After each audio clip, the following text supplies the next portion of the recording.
it's okay to work with light weights. You don't have to do ego lifting. We're lifting the heaviest you can over time to show off. It's okay to do light weights. This is the heaviest I can do. This is the heaviest weight I can lift. I can't do bicep curls with a heavy weight like this. It's like 3 kilos. It's 3 kilo. Also a dumbbell, around 3 kilos. My personal record is I can do 1 3 kilo hammer curl like this. If it's 5 kilos. You can imagine what's I'm pumping, imagine what's now. This light in my head in this. No, so not as heavy. Pumping hard. You have to work for that pump. Yeah. Feeling good. Like exercising. I'm a fitness addict. People come in like, I'm start doing meth. I don't do meth. I don't do drugs. I do supplements, caffeine, and pumping iron. I exercise as I get my kicks. Exercise, get the pulse, the pores. Get the runner's high. I get the runner's high, that's all I need. You don't have to run to get the runner's high. If you don't know what the runner's high is, it's like if you run or jog or something like this, you can have like a feel-good surge of like endorphins or everything. So if you exercise hard, you can have like you feel great afterwards. And I like that. Sometimes I'm kind of bored and I start exercising and I start laughing and feeling like great. So I just exercise, and I start hearing this flow of feel-good chemicals in my body after a while. You gotta train hard enough though. So you don't have to actually run to get the runner's high. You can pump iron, do cardio. Other forms of cardio is running.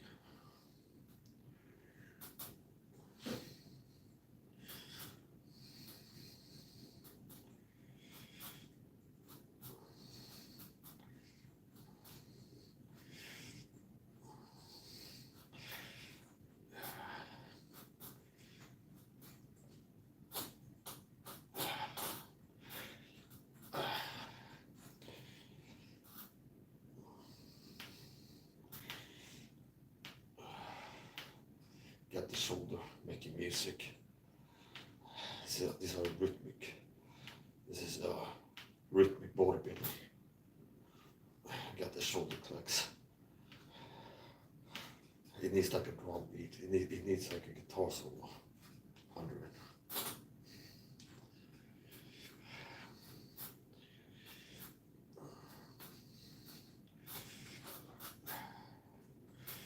You don't have to complicate things. You lose some weight while you're exercising. Hey Mark, what's your split? My split is some days I exercise, some days I don't. Okay. Hey Mark, what's your split? My split is my week, 7 days. It's split between days of exercising and days of not. See? Simple. Some days I exercise, some days I don't. That's my split, that's my training schedule. I train sometimes not. Okay. Sometimes I work my arms, sometimes I do like 3 bodyweight squats. Call it a day. Another day I'm hanging off a bar with my fingers for a few seconds. Do a few pull-ups maybe. Go to bed. Rest a little bit. Watch videos. Wake up next day. Throw some punches. Okay. Take the supplements. It's pretty simple.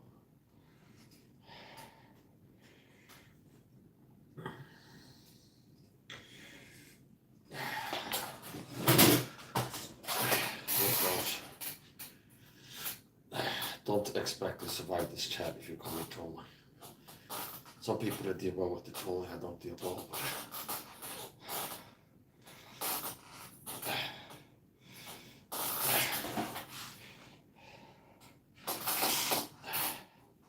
Some people I see people streaming, they have like 600 trolls in the chat attack, right? Like attack almost a jokes and things. They seem like they're not bothered. Me, I get bothered.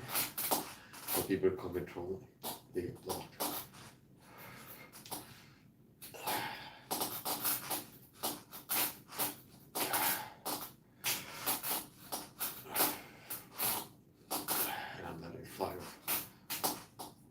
How is it? I don't want my phone on it.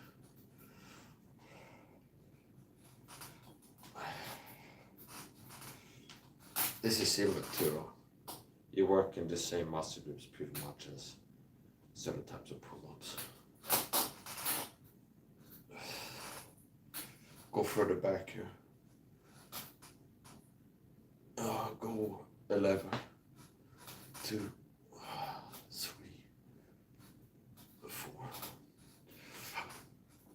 6, 7, 8, 9, 10, 11, switch. Right on. 1, 2, 3, 4, 5, 9, 2, 3. You know it's gonna be also kind of German. Popular. 4 und 5. Ja, und 6 und 7 und 8 und 9 und 10. Jawohl.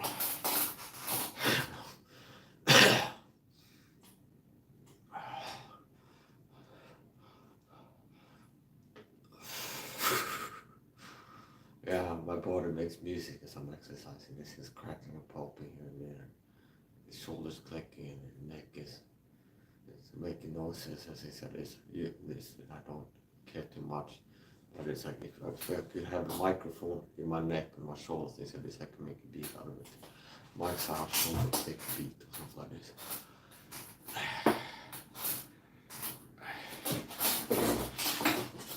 Go like this now. Straight up and down.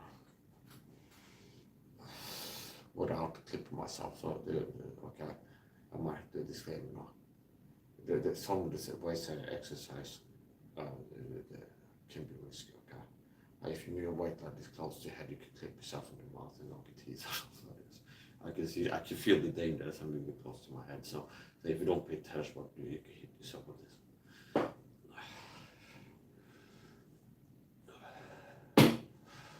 We're gonna work the back more. And when I say the back, I don't really mean the back muscles. I mean, I do a lot of work in the front. That's what I'm exercising. And okay, pull-ups is still front work. Work like this, that's front work. Push-ups is still like the front. So I'm gonna balance out a little bit, do more stuff in the back. Figure some things out. This one like this, maybe. Go straight back here. That's one. There.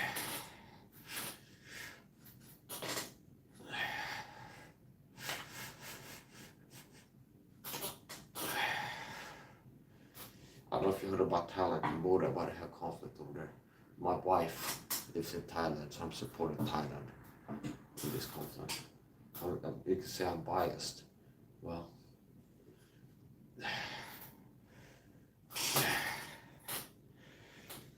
there's a conflict going on between Thailand and Cambodia. And Thailand declared martial law in a border region, and there's been international talks.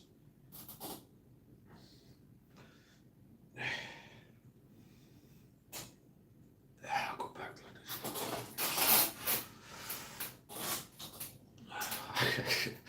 Yeah, thanks.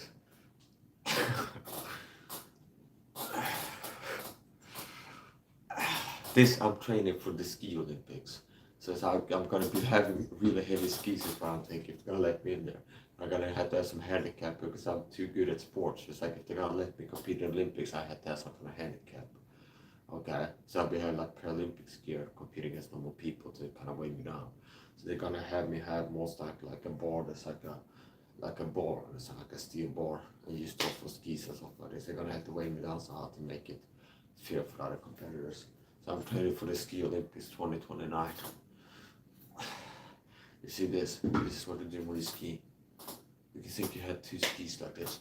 You dig in, push off like this, you come back, and like this. So this will help me get better at skiing uphill. Yeah.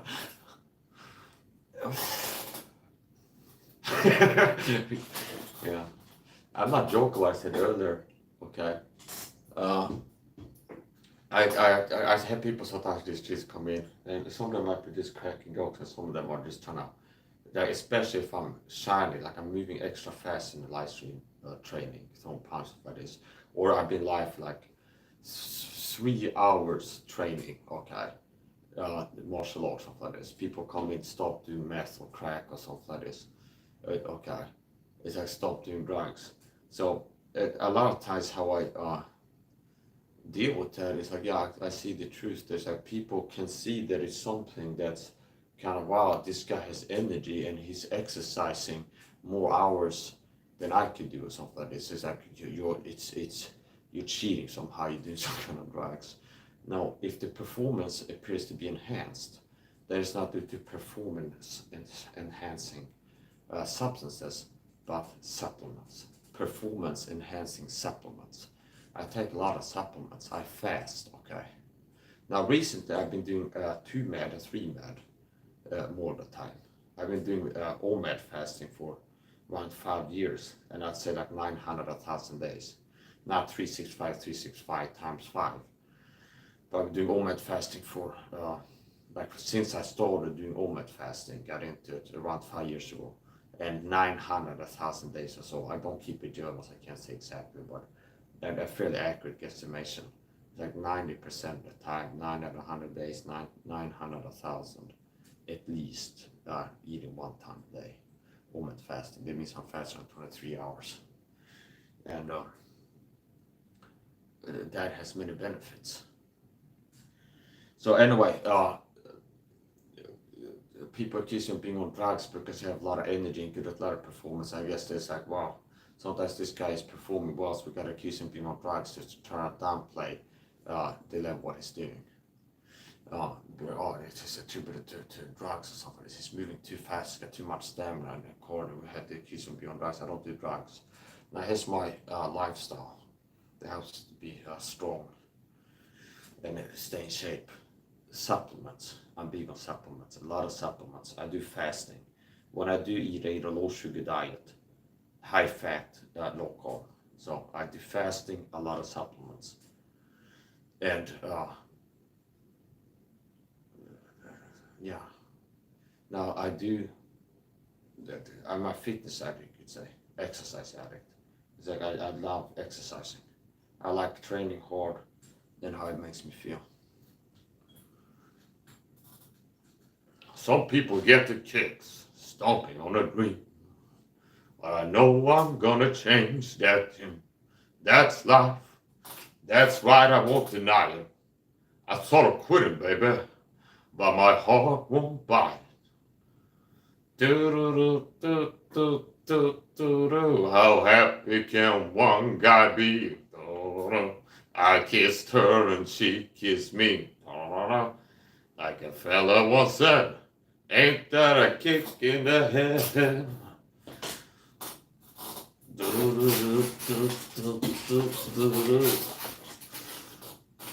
We're doing 7 of these. 2, 3, 4, 5, 6. Yeah, we're doing it. 7. Okay. Yeah. Go 7 on the left now.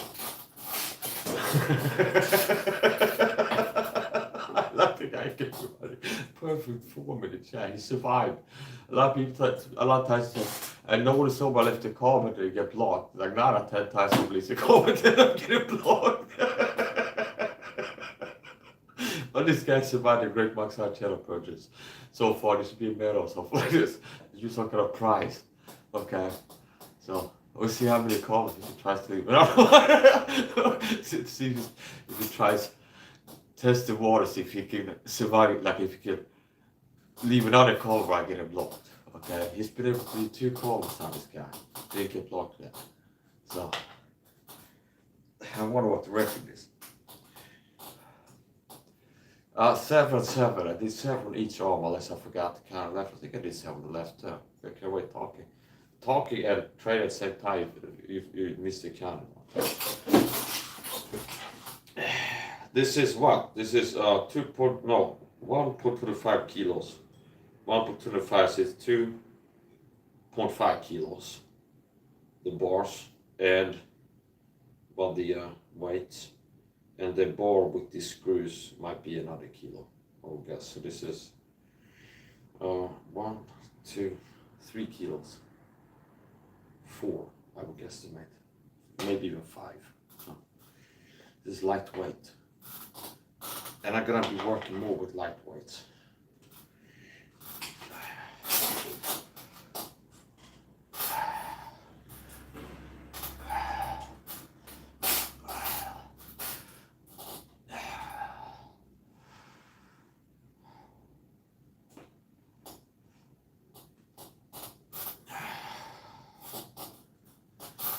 The thing is, when you work with lightweights, there's more grace in there. The lighter the weight, the more the grace. You can get away with more flaws. The lighter the weight. The heavier the weight, this was 10 kilos, and I was trying that. I'm like, something like first time, I just tried this event, this new way of training, as far as I'm concerned. Now people have been preparing for a long time, so it's going to be parallel thinking. Right? Anytime, like if you just self-training, you learn the different ways to excel with weights. It's going to be some other guy that figured out a long time ago. But anyway, it's the point. Yeah, one of the benefits with light weights, using lighter weights and more repetitions, you can I can exercise things, muscle groups in like this way. Different ways of exercising I have been doing a lot of, and there's less risk of an injury or something like this.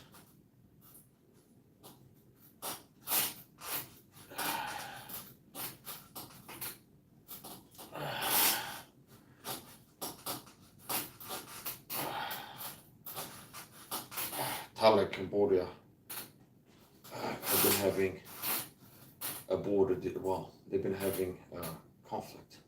They've been fighting. And I support Thailand.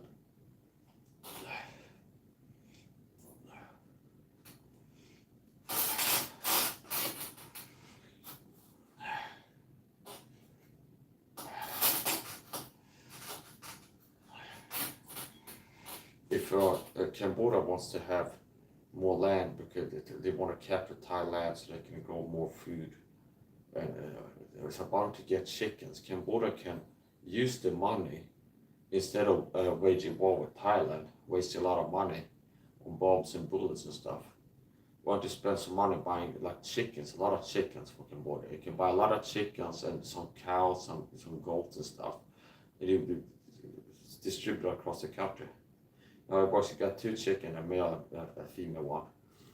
They're gonna have babies, they have eggs, you can have more, you can breed chickens. So if you just get that's my economic plan. Like to save Cambodia, if this is like they find we need more country to grow crops, it's not fertile land, Cambodia. So you want to have some Thailand because it's fertile, we can grow crops there, something like this. Well, instead of spending your money on bombs and bullets to try to capture land, I think it'd be better off you spend money buying like chickens from Thailand, buying cows, livestock, and you start growing them, you start rearing them, and you get chickens, you can get eggs from chicken, and you can get chicken meat. You can survive off of, the Cambodian people could survive this off of chicken meat and chicken eggs, and then cover the gap with supplements you can buy on Shopee, instead of spending your money on bullets and bombs to fight Thailand. You're spending more money. So if that's the reason they want to like have more land, because they have bad farming land over in Cambodia, and things don't grow well. There's some chickens. They used to have in the Middle Ages, monks used to plant, they used to build this dove cotes, I think they're called, would have like a house filled with pigeons. They would go there for food, and they collect the dove poop at the bottom of that pigeon dove poop, and they be prized. It were very valuable by farmers as important fertilizer for growing crops. So why don't Cambodia plant dove cotes, pigeon cotes, like houses with a lot of pigeons, see, all over the country? And that, it's like I'm brainstorming here, but if this got to be some kind of financial incentive. And I've been looking around a little bit, and some people are saying they might want to get Thailand because it's more fertile and it's easy to grow crops there, but it's easy to grow vegetables and fruits in Thailand. So if that's the motivation between Cambodia's aggression, why don't they invest in pigeons and okay, I'm not joking. It's like if any country, if they have like low food, we don't have a lot of food here. Well, it's not that the only thing you can grow is like rice or cornfields that you can eat. Okay, you can use the same land to rear livestock. It's like all you need is a small amount of cows. You can breed them. You get more and more cows quickly. Okay, you get some chickens. You have the breed with each other. You have a male chicken, a rooster, and a female chicken. Boom, there's many chickens. Okay, and you can breed them and breed them. You have more chickens. Okay, and now it's like we have a lot of chickens here. We have to. We have food. We have chickens. We have chicken. We have eggs. We have chickens and eggs. So the chicken meat, you can eat the chickens and it's meat, okay? Then you can get the eggs from which is protein, and it's called a protein. A human being could survive off of just chicken. Just a chicken, eating chicken meat and eating chicken eggs. I'm not joking now. Meaning, a human, and most people would be healthier, say, if they switch, the average Swede or American. I truly believe if they would switch from what they're eating now per day to eating once a day, 3 eggs and 1 chicken, okay, or half a chicken. Like if you cut up the chicken, maybe make 3 days meat. You cut 1 chicken and it's for 3 days. So a third of a chicken and 3 or 6 eggs or something like this, and eat that in a day, OMAD. And then you can buy some supplements on Shopee to fill the gap. A human being could survive off of that, and they'd be healthier than what the average Swede American eats. Like high sugar Coca-Cola, cereal, and then all this other stuff. And using low quality seed oils, things like this.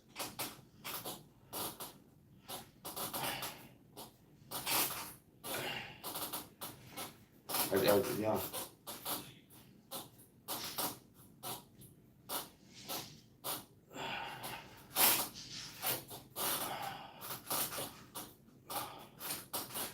Defying the laws of the gravity, I'm burning through the sky, yeah.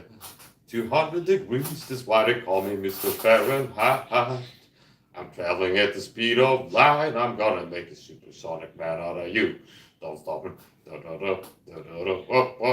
Okay. Mama, ooh, anywhere the wind blows, didn't mean to make you cry. If I'm not back again this time tomorrow, carry on, if nothing really matters, anyone can see, nothing really matters to me.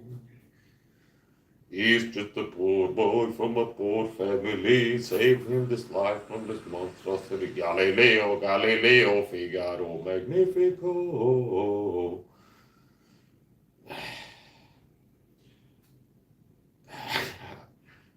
Musical crowd.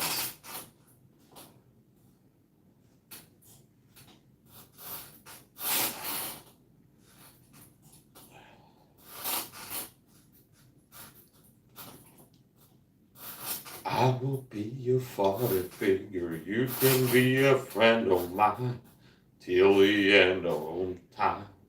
I will be your teacher, preacher, everything you have in mind, till the end of time.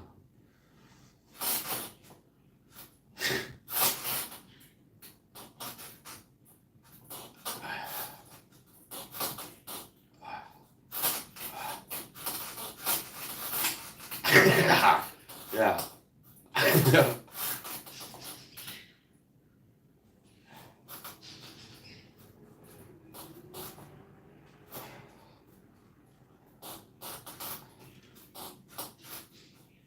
And my hairs are acting like the feelers of a shrimp, where I can feel while you got dangerous close, because I can feel it brush against my hair.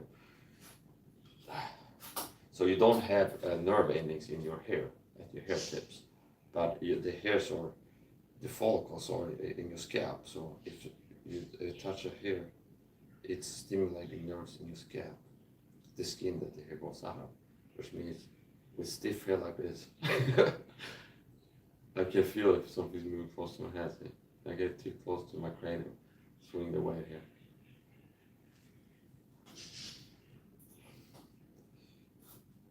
Yeah, so this is light work. I enjoy it. I used the massage camera today. First time in a long time I do that. We're doing some of these double.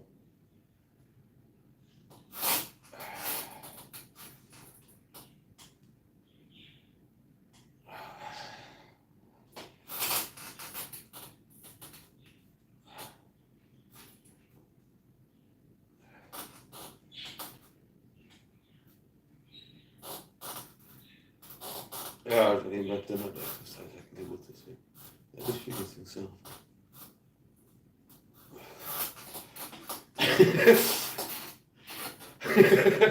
Yeah.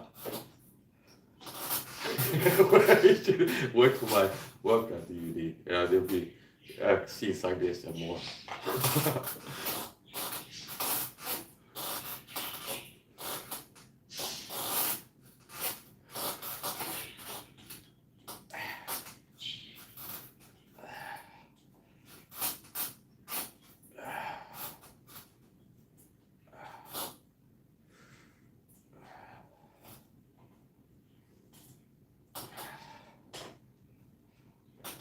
I'll just figure out some accessories. You don't have electricity if you're a fat guy, watch this heading on me. If you're a fat guy, watch this heading on me. This guy is eating, exercising. You're a fat guy eating Cheetos or something like this. Looking at live aquarium streams where they have prawns live on the internet, and you tickle yourself and look at this, that's how you live your life. And you just, no girlfriend having, just eating junk food, being fat, out of shape, and it's like, okay. But there's no gym near me or something. Okay, I don't care what the excuses are. Why are you exercising? Or you can get a dumbbell set on Amazon for $50 is what this costs.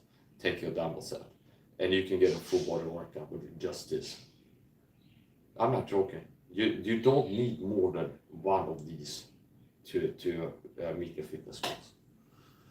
Okay, unless your fitness goals are to be like a power lifter, you're gonna break records or something like this. But basically, if you're looking to get in shape and be fit, like you can do all kinds of stuff with this.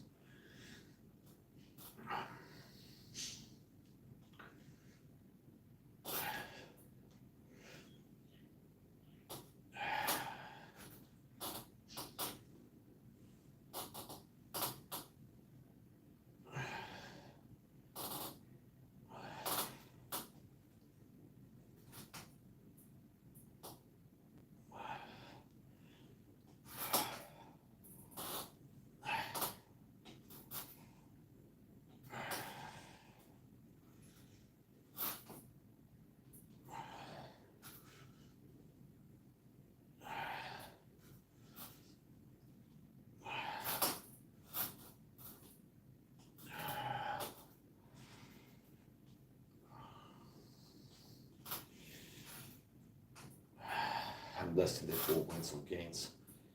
It's like the Pope has a scepter and can smoke out of it and he walks around like this.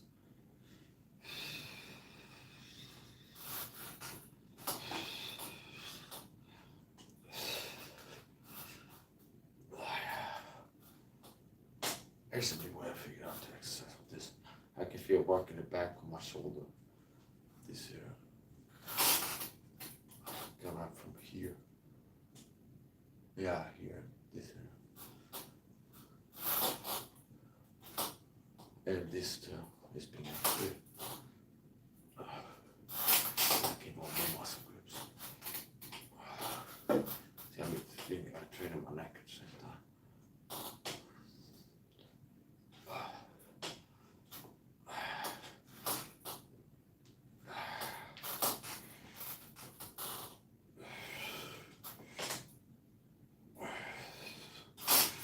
yeah, my point is this. My serious point is, if you're a person that is like thinking about starting exercising and didn't do yet, you don't need a lot. Okay, you have your body, you can get in shape using body weight exercises alone. And about that, if you get a pull-up bar and a 10-kilo dumbbell set on Amazon, it's hard to justify needing anything more. And you can cover everything with that. Do this again. Not this one. 1, 2, 3.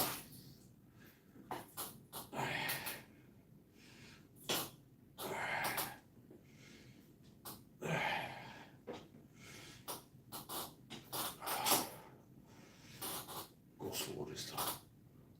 Hold it higher.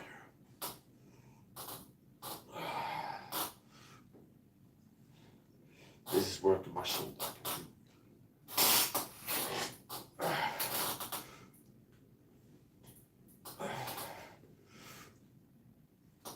Yeah, it's really working on my shoulder. See, I couldn't do that with the 10-kilo dumbbell. Like, yeah, I could hold it like this, by moving it that wide and like working the shoulder like that. It's something like you're gonna hurt something. Maybe do 1 repetition, but it's like basically one of the benefits. One of the things that I liked about this time training with light weights, typically when I work with weights is 10 kilos and do stuff with that. What I enjoy more with this lightweight is it's like I'm getting creative. I'm inventing my own, not drills, but exercises. Where it's like this is I'm self-trained, self-taught everything. Boxing, boxing, martial arts, knife fighting, like everything I know I've taught myself pretty much.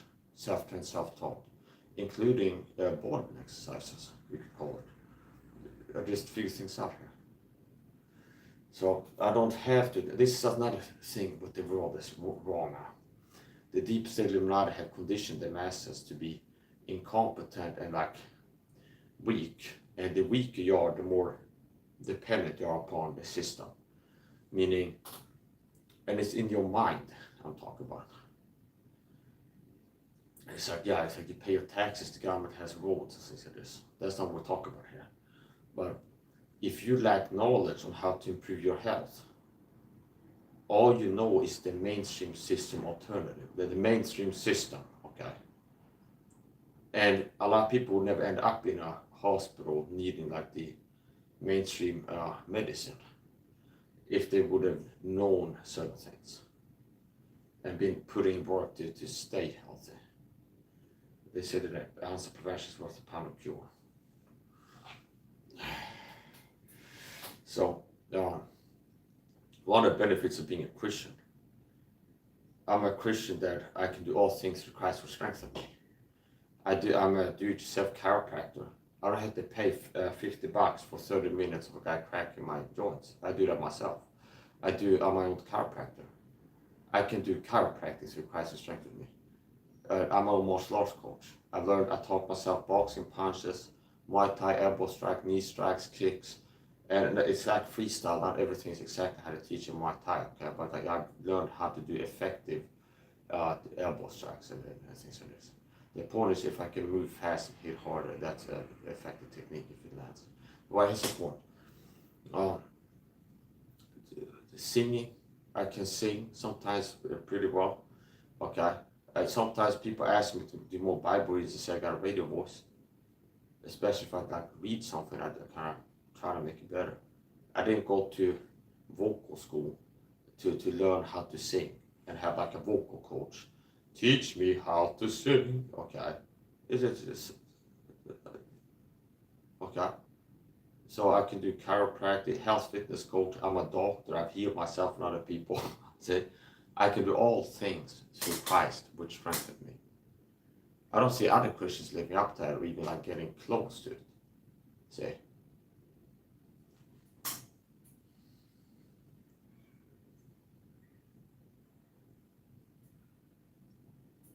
We have a weirdo in the chat, if I get blocked, most likely.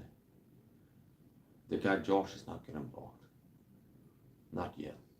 Wait until his next comment and see what it is if he leaves another one. He survived. He left 2 comments and he get blocked. We have somebody do it on the. I'm not your daddy, son. I starve myself. No, don't starve yourself. You gotta eat.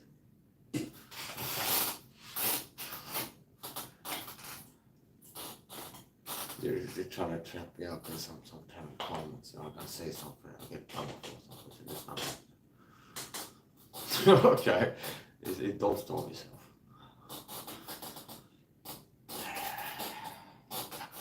I'm going down the really sticks now to carry your soul to hell, to Hades.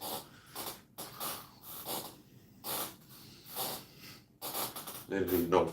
Okay. You arrive here to have your soul carried across the really sticks to the netherworld. And there's the Cerberus, there's two dogs that are on the entrance and they're behind us. I'm not into this Hades itself. There's a Cerberus, Cupid, or whatever. Okay. Greek mythology and stuff. Since that guys that were hit across in my chat, most likely don't know anything about the Greek mythology and the stories and things like this.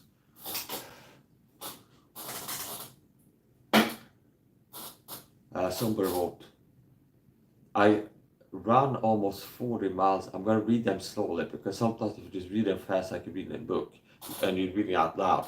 The last part of the comment could be like a bad word. So, you understand it, they will get you. Okay, see? So, I ran almost 40 miles a week, 3 times a week. I'm 41. I've been doing all my life. I don't know if that's all correct. Doing that all my life. You've been running that all your life. You ran almost 40 miles a week. So you feel like it's a riddle, like a math quiz. I ran almost 40 miles a week, 3 times a week. So that's 40 miles times 3, 4, 8, 9, 10, 11, 12. It'll be 1,220 miles per week.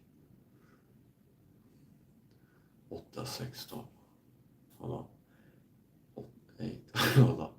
8, 16, 40, 4, 8, 16, 160 miles per week, right? It should be 160 miles per week if my calculations are right. My endurance is ready for you. No, it's not. It's far from ready. You're gonna have to go running more. Okay. It's far from ready. You might think your endurance is ready. You're gonna have to not run. I don't know, but if you could run, if you want this like cross country marathon runners, you want these guys that are running across the world, something it's like a Guinness World Book record attempt.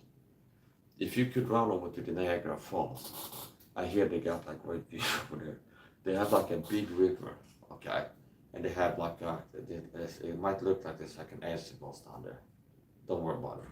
But you go running over there, you look around a little bit and see what you can find. And don't fall down because it's a steep thing. Okay, so don't go canoeing there. I'm saying you go there and do sightseeing. If you run, you can pass Niagara Falls.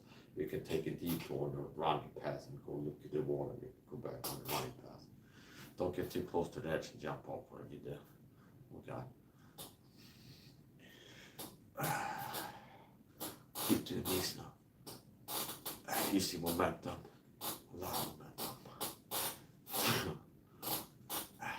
So this, I call this power stretching.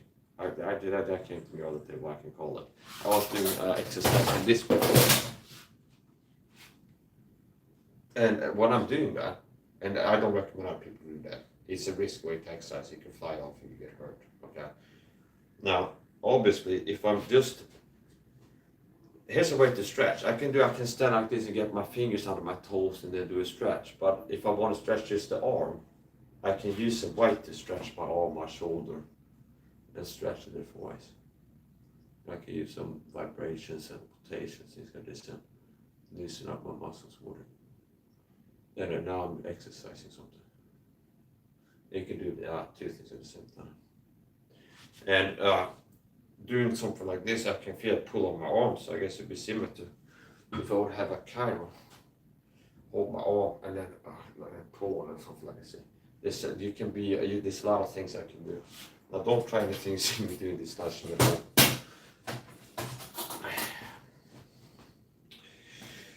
I'm gonna take a hydration break, so I could keep going at this pace. This is light, so that I could keep switching muscle groups and keep going all day. So I don't need to take a break for fatigue's sake, but I need to make sure I hydrate. Sometimes I get so carried away training, I forget. I'm sweating, and I might be already dehydrated sometimes when I start exercising, and I keep sweating. Training and sweating maybe 30 minutes from 30 minutes to 2 hours. So I had to remind myself to take hydration breaks and things like this.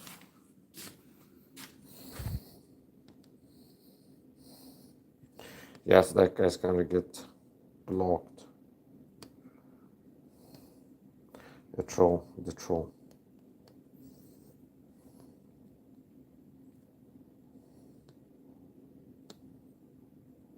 Your endurance is not ready for me. Most likely for 40 in an MMA match, you might not even get into battle endurance because I have the guy give me punching power that can knock you out if I connect one time with a punch. So it's not about my punches are like, well, you don't have to worry about my punches, it's pity pat. It's just about out-calling him or something like this. Now, if you get in within touching range or fighting MMA, I had the power to break your face with elbow strikes or knock you out, okay? So don't count it. Why? If I have endurance, okay, then I'm gonna beat him. You need more than endurance if you're gonna win a fight. If you want to talk in fighting in the chat, you need a lot more than endurance to win a fight. Okay, there's a reason marathon runners don't end up stopping to UFC kids and winning a championship. It's like, oh, I'm switching sports, and like a week after they ran through division with the chief, the guy was on it.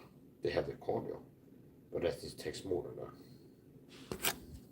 So the last comment, I was kind of having fun with it for a time, allowing him to do some like soft trolling, but he got to your and then a bad word for stupid. That's his last comment, so you're getting blocked. I don't take kindly to this.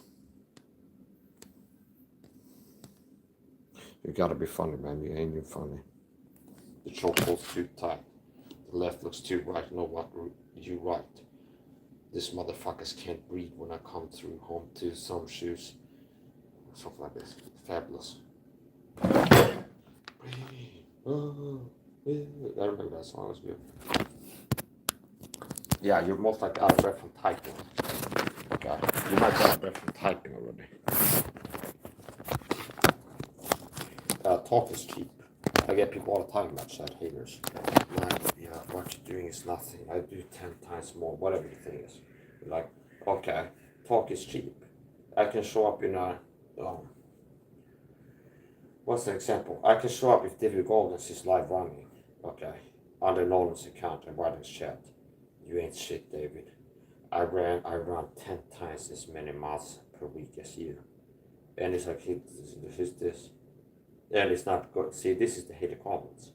I don't see hater comments from people that do better than me ever. See, it never happens. Somebody comes in and attack what I'm doing. If I'm pumping iron, and somebody comes in critiquing the form me doing wrong type of stuff, okay, or critiquing my physique or something like this. It's not good.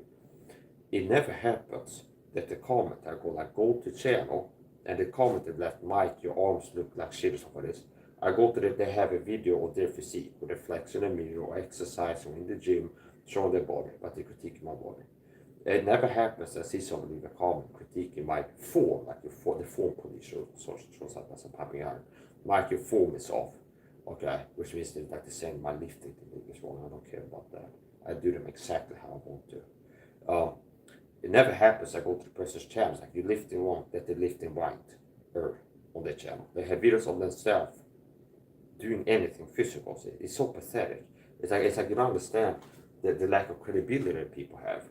Where it's like people come and critiquing me. I know.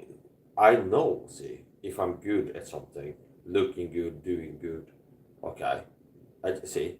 So I'm not vulnerable to it. It's like if other people lie and tell me I'm doing bad at something that I know what to do good at. Okay. Secondly, it never happens to have haters coming to the chat and they say like Mikey punches are bad somehow, something like this. Like look at my trainers and Mikey punches are bad or something like this. And it's like when I do the best is when I had the most people saying I suck. So it's because I'm being impressive that they had to try to devalue. Like wow, this guy's home punches better than I ever could. So like he punched her back because they feel bad about themselves. And I never see somebody come say like my punch are bad, and I go to the person's channel and see them throwing punches better. Say they don't have, I don't see get comments what is saying something negative what I'm doing. If that's singing, dancing, cracking jokes, whatever I'm doing, cooking, and attack it being negative. That the person critiquing what I'm doing, looking like whatever, has a channel of their own where I can go, who's this person that said my biceps or small, something like this. Go to channel, do they have videos of themselves having huge biceps? Well, the guy has big biceps, that's mine is small. Be like, well, yours are bigger, but I'm not trying to have it that big. I'm happy with the size also for this. No, it's just anonymous account on the internet. Export and limit it to be like a toxic person online. So I don't take cognizance of this. Okay, people are allowed to leave comments, but they shouldn't be surprised if they get blocked. Okay, yeah. So yeah, it is easy to critique what I'm doing, and you might be gassing out from typing on your phone by now. The guy he says he runs 40 miles 3 times per week or something like this. You go jump in a.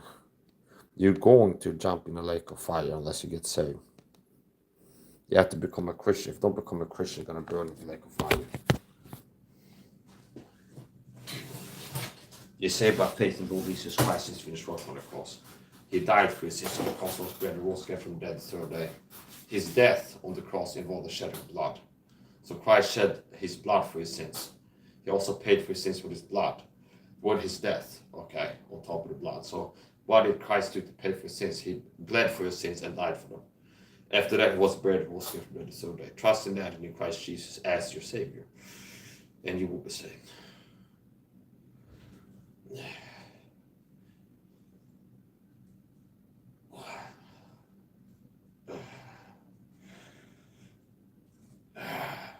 I gotta get a band for these, or should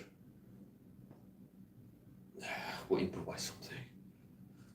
And I just have to maybe something around my subconscious mind, put up the right object to use for that. So here we go. This. Here I have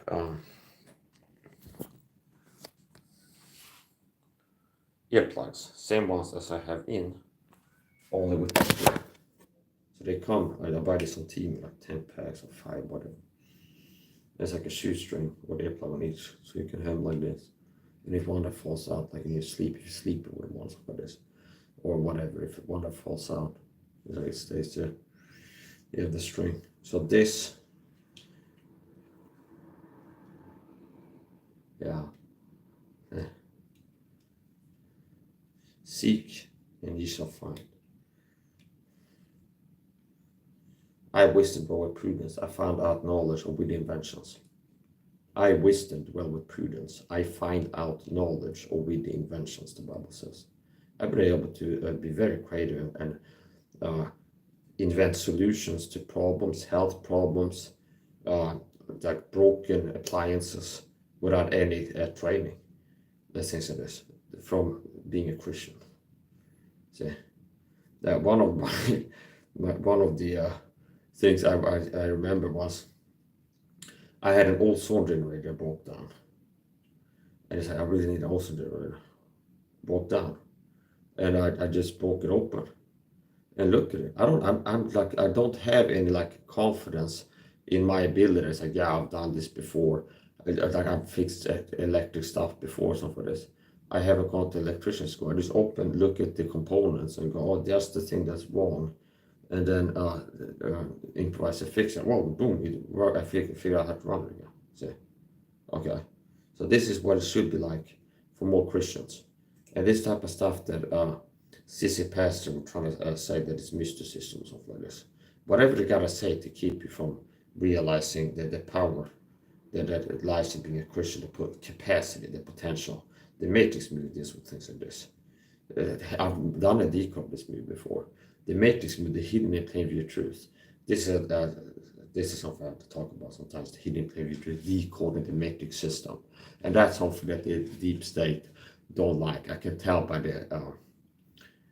the ping sonar returns. Okay, say so. Here's the point. The deep state doesn't like my pop culture decodes because I'm like the guy with the They Live glasses. You know, the They Live movie.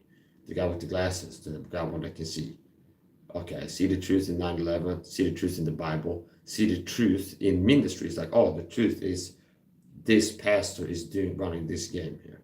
I think so this. And that he's a shield for the deep state type of stuff. Anyways, the point. In short now, a lot of times I end up talking about a movie. I spend 3 hours after that. See, I have self-awareness and I'm introspective and self-reflective at times. Oftentimes. Oh, but I digress. So that's the point. My point is this, okay? Here's the point. Charles, okay? So, okay, whatever. I like to do accent sometimes. Here's the thing. Where's I go with this? Let's go push for like a challenge. Decode the matrix movie and tell you what I see in it. Not take 96 minutes to do it or so, but less than 15 minutes, okay? 15. AE Sports, it's in the game. EA Sports, it's in the game, or something like this. Okay, that's right. Here's the point. So, you're freaking me out, man. It's the thing. You're freaking me out, man. Stop freaking me out. Somebody's freaking me out in the chat. Stop freaking me out. I can feel your eyes burning hole in my side, right? Stop freaking me out. Freaking me out. Stop staring at my... Okay, so it's freaking me out, man. Yeah, real. Try to focus here. You're freaking me out all the time. Stop freaking me out and try to focus. I can feel it, okay, like an Indian. I have to have my eyes so people take my solos off of this. Stop freaking me out. Oh, we got people in the chat. Somebody might get blocked. But let's check it. I'm gonna do decode. I'm not gonna read the chat now, okay? So, boom. Okay, I'm gonna decode the Matrix movie now. In all seriousness. Audio only, start audio only. I'm gonna make some more coffee soon. Yeah, so I'm gonna decode the Matrix movie and simply this. I'll tell you the hidden in plain view truth. A hidden subplot in the Matrix movie that most viewers are unaware of is what I'm gonna reveal onto you. So, case in point, cut to the chase, no beat around the bush. Neo is a Christian. So the Matrix movie shows a person starting out being like 99.9999% of people, a lost adult living in America. Well, living in this world, a lost adult. An adult that's not a Christian, basically. Never became a Christian since being born. He's a lost man, Mr. Anderson. That's his flesh physical identity. You're born into a certain country in this system, world system. You have a birth certificate. You have a last name, as in Adam, all die. You're born in the line of Adam. So your first identity is just flesh and blood. You're born in a certain bloodline. Your grandfather is this person, your mom. You're born in this zip code with this social security number. You live in this city, you work here. You're like an average Joe, okay? You're like everybody else. You're a lost child of Satan, being blinded, in whom the God of this world has blinded minds of them that believe not. Lest the light and glories, light of the gospel should shine into them, should be converted, should heal them, something like that. So, the Bible teaches that Satan has blinded the mind's eye of unbelievers. So it obviously is not blinded the eyes. It's not. Satan is not making people physically blind, but Satan is blinding people mentally, keeping them from seeing certain truths. Okay, with the mind's eye, like the need of a savior, how bad they are, and the need of a savior and the solution. So lost people are blind to this. Lost people are blind to the truth about who they are, the negative truth about who they are. even shorter and more concise. Lost people are blind to what? They're blinded to the truth on who they are, the consequences of remaining who they are unto death, and the solution to this. So they're blinded to the truth on who they are, the consequence of remaining who they are, and the solution. These three things. Which is why Christians like me have to do soul winning and tell people on the internet or wherever I'm talking to people, do soul winning. I have to like reach lost people with the truth and give it to them. Because lost people don't just walk around this world. They're like, oh yeah, God is real. I'm a sinner. I'm trusting Christ as my Savior. Or something like this. No, they're blinded to these things. So, case in point, in short, the Matrix movie, the hidden subplot is that Neo is a Christian. He starts out being Mr. Anderson. And the movie shows him being a lost person, becoming a Christian, and then walking as a Christian.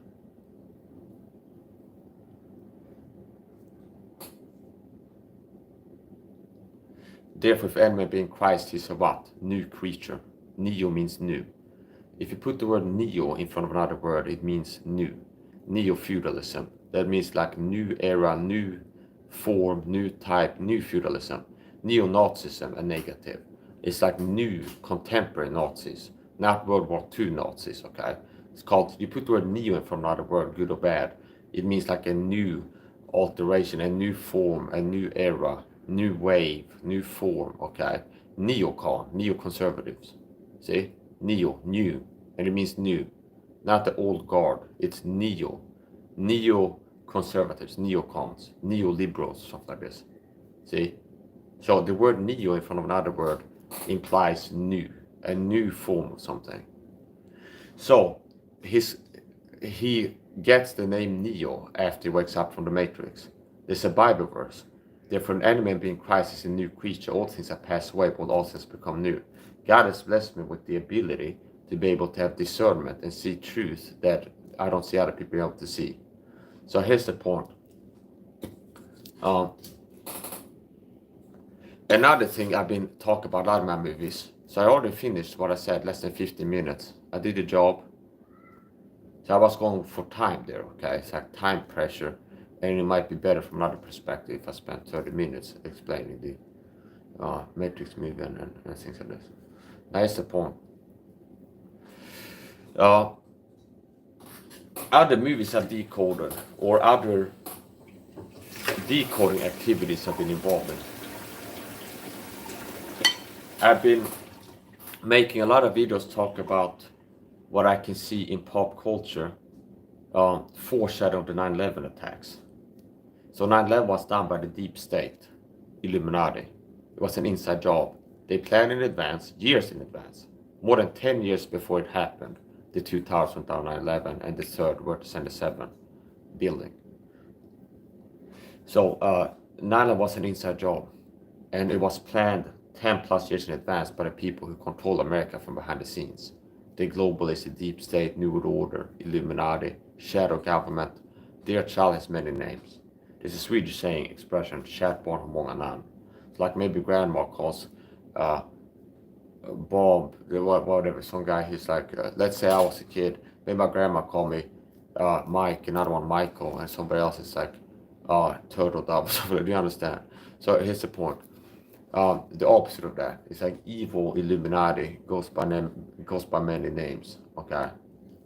So some call them the Illuminati, and a lot of people are using different words to talk about the same group of people, depending on where they're coming from. But the shadowy group of people that control us from behind the scenes. And some people are sort of waking up to the fact that that's reality. That it's not like the prime ministers or Trump that is running the country. I look at it like this. The Illuminati control America from behind the scenes. And they have been for a long time. So, yeah, I've been talking a lot about hidden in plain view truth in Hollywood movies where they will warn you about 9/11 attacks, quote unquote warn you before they pull them off.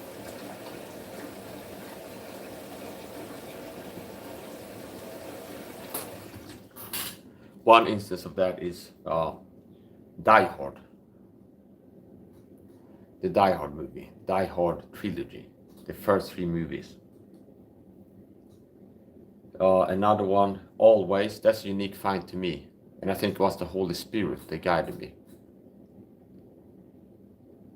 And I think possibly this is the work that God has before ordained, part of it at least. We are His workmanship, created in Christ Jesus unto good works, which He has before ordained that we should walk in them, I think He says. So, if I have the rare ability to discern truth most people are blind to, maybe that's a spiritual gift. And maybe it's intended to be used to edify the body of Christ. And I can like back everything up that I'm doing. Yeah, I can make that case that with Bible verses. That is like what I can do can have that effect. It's like most Christians now are blind to the truth about the world. Like they've been deceived. They're ignorant of Satan's devices, which means he has advantage of them. I'm not as others who's ignorant of Satan's devices, as he should have advantage of me. So if you're ignorant of the satanic Illuminati, who are under Satan, like the spiritual top of the world system, they have advantage over you. See, the deep state. See, so the satanic demonic agendas to murder people, for example, it's like you're more likely to fall victim to that if you're blind to basic facts, like the fact that there is an Illuminati that controls you from behind the scenes. You're more likely to fall victim to them. And if you're ignorant of their devices and how they carry, like the MO, that they have an MO, there's like, if they're gonna do something major, they will hint at it before they pull it off in pop culture. So before they did 9/11, the deep state, they were hinting at it, but they were planning to do 9/11 in Hollywood movies. And I can show several instances of that. And I think that's kind of relevant. I've also seen foreshadowing a pandemic in Hollywood movies. And I have made several videos on that. I think I have, the first one I did might be on BitChute. On my BitChute actually. You can actually go there. I don't recommend look at all the videos. There's a lot of stuff that is like not the best of. I haven't been uploading to BitChute. I've been focused on streaming on YouTube and TikTok and other places and stuff like this, Rumble. But if you go to my BitChute and you find like a search bar and you search foreshadowing, you should find some videos if you're interested in this topic that I've done before. So anyway, that's the point. One unique find, after I've been into this, like decoding Hollywood movies, showing the hidden plain view truth, connecting the dots. I was gonna have a cheat meal, I remember it. I still had my bunk bed, 2-story bunk bed, and I had bought some ice cream and I was gonna have a cheat meal and watch a movie. And I pulled up on the streaming websites where you can watch series and movies. And I filtered, they had like by decade, I think, something like this, like 1970s movies, 1980s, things like this. And I was going through, and they have like thumbnails, like my YouTube videos. It's like you look at a page where it's like video after video after video, like this blockbuster movie, this one, from maybe whatever decade, 70s or 80s, something like this. And I'm looking at older ones. And something like a gravitational pull just pulled me in. You know how you just intuitively, if I'm just looking at stamps of different city skylines, and I have like, and I just looked at like, this is interesting to me. And you started, and that's the one that had a little, on the back of it, was written something like this. I believe the Holy Spirit could have been guiding me to, he wanted me to see this. Because I know there's some people that have talked about, they've seen foreshadowing 9/11, The Simpsons, something like this. Now, this was a unique find, meaning I found this. I didn't have somebody tell me, hey Mike, this movie had or something like this. It's like I'm looking through movies to watch. And I'm a movie file, as they say, like a lover of movies, okay? So, eros, philios, agape. So, phile means love, okay, basically. So, autophile is like a lover, of course, okay? Or I just usually use like Epstein people, you know, their documents, okay? What I can't even get used to the word for hidden trees because it's going to be shadowed by an extra homeless for this. But what is the point? So, I like movies, okay? I get into movies. And especially if you have the ability to perceive truth beneath the surface level that most people are blind to. It's very interesting. Man's Search for Meaning, Viktor Frankl wrote a book on that, Man's Search for Meaning. So I talked about that too. So man is kind of hardwired to pursue meaning. And if you really do a good job pursuing meaning, it's like you end up discovering some great things, okay? And Nikola Tesla, great inventor and a true genius, he said that my mind is simply like the receiver or something like this. I get all my inventions from the universe, just to my receiver to receive the inventions of this. It sounds kind of like a humble guy, see? So, but that's the point. Truth is discovered, not created. Truth is discovered, not created, okay? Really. That is, there's history being created in real time. Whereas like if somebody have a record, like God has, of everything that happens in history. Now there's like new truths where it's like if you have like explaining my day tomorrow, what happened yesterday, there'd be some truth that you couldn't say specifically exactly this truth. But in general terms, there's nothing new under the sun. Is there anything that a man can say, hey, this is new? No, there's nothing new under the sun. Okay? This is the type of stuff that growing in the Lord, He's blessed me with more wisdom and insight and understanding of things. And part of it is the overarching pattern, where it's like you can see like a pattern that goes through creation, where you find something to be true in one, and it holds true in others. Like a harmony to the universe, you could say. Now, everyone has a point. Like, for example, one of the things I've been picking up on decoding reality is this. If there's an advanced form of something, a powerful form, so like a new, more powerful form of something, there'll be a spiral pattern connected to it. If there's some kind of high form of something that's extra powerful, a new form of something that's extra powerful, there will be like a spiral pattern somewhere, kind of obviously. And the rudimentary will be lacking the obvious spiral pattern, okay? So I've used this, I talked about this before. So for example, at the advent of firearms, they started having smoothbore like pipes, pretty much, like maybe iron or bronze or whatever. Then a handgun, that's how you spell it, like a wooden stick with a pipe on it. Like you have, like if you look at medieval history books, which I have in my mind, but if you look at them in external, they have like pictures of it, if it's illustrated, of like knights, and they have maybe chainmail, and they have like the typical medieval stuff, but they're holding like a stick. It's like a pipe, and then it has a wooden handle, which is a very rudimentary stock, okay? Now, or it could be where they had the Fibonacci conch shell spiral at the end of it. They used to like to decorate things like that, but it was mostly symbolic, if anything. Like a lot of them would just be like a stick, okay? So early has a point. So notice how at the advent of firearms, when it started coming from now cannons, gunpowders come on the scene, and firearms are being implemented and incorporated into medieval warfare, with like bows and arrows and spears, and hurling rocks from walls and stuff like this, and ballistas and trebuchets and catapults and things like this. So they had siege engines. You can even read about those in the Bible, okay? Siege engines. So anyways, the point. At the onset, I'm delving into reality pattern here that detected on. And I didn't fully decode it. I don't claim that I fully decoded, but here's the point. So, at analyzing reality, I've realized this. When there's an advanced form of something, a lot of times there'll be a spiral pattern showing up. See? So, handguns, when firearms, more precisely, came into history, okay? Certain point in history where they started using firearms. What is a firearm? It's what I'm defining as gunpowder being ignited, resulting in an expanding cloud of gas, propelling a projectile down a barrel, and the projectile causes harm to the enemy, basically. So that's how firearms work.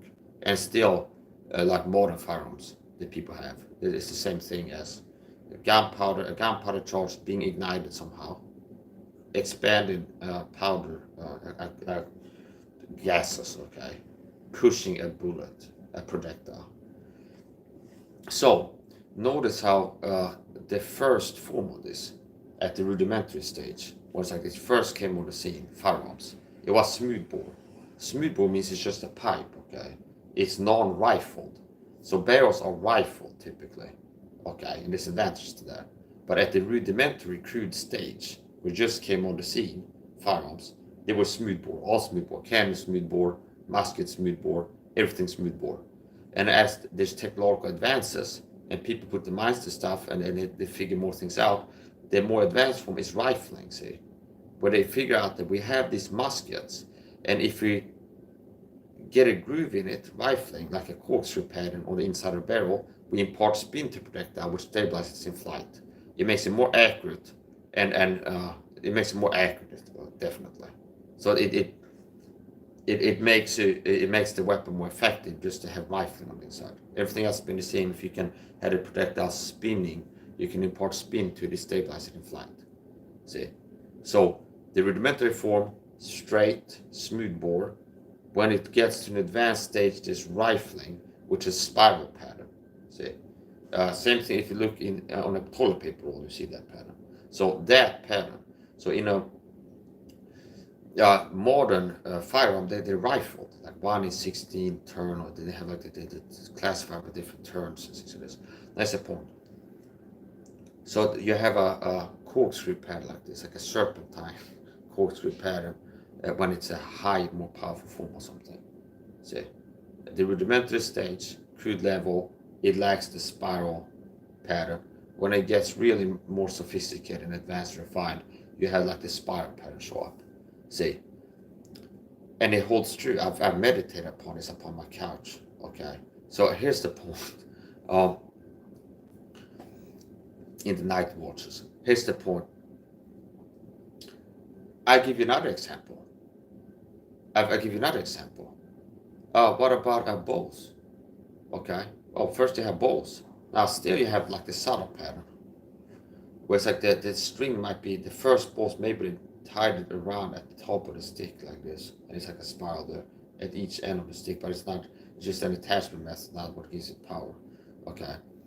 Now, notice in the Middle Ages again, at a certain point in time, in the Middle Ages, they had bows, and somebody invented crossbows. Okay. What is a crossbow? It's a less rudimentary. So first you have bows, a stick you can bend, put a string on it, get a straight stick, you can launch it, okay?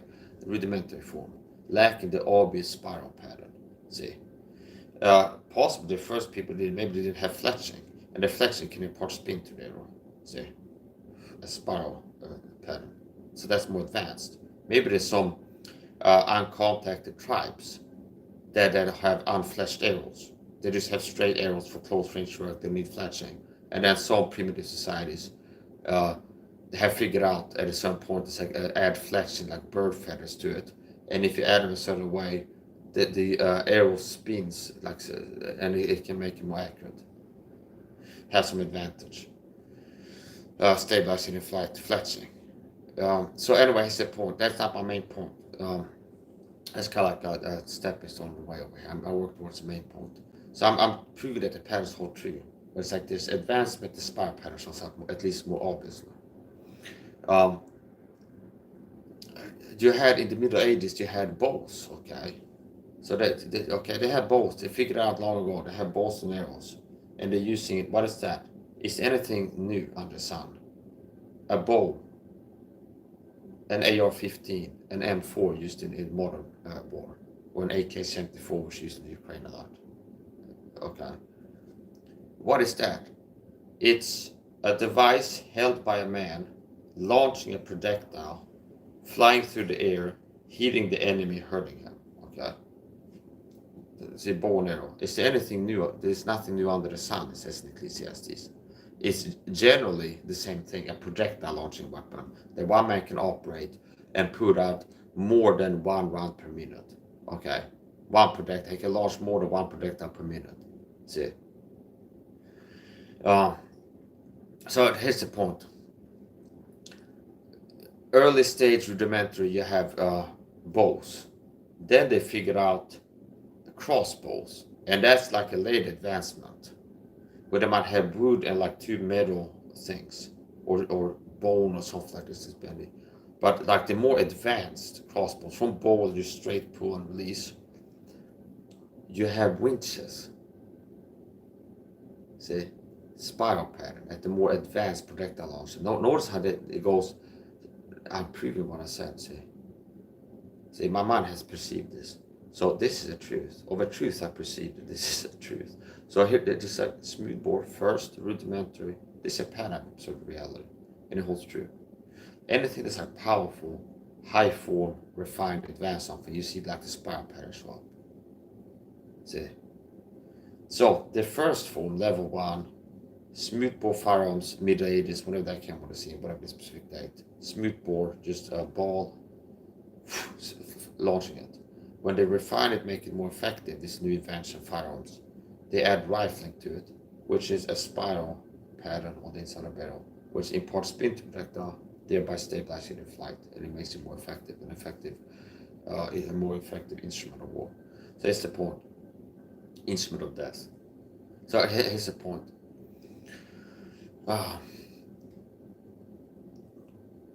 What about bows? Yeah, Mike's gonna prove that the pattern holds true there too. So they have bows, straight stick, string, pull and release. Now notice how when you have this arrow launching thing, and they get inventive and they figure out a more advanced form, the spiral pattern shows up, where they have winches on the crossbows, like late crossbows. They have winches where they put it down. They have the same thing you put your foot in when you're riding, kind of.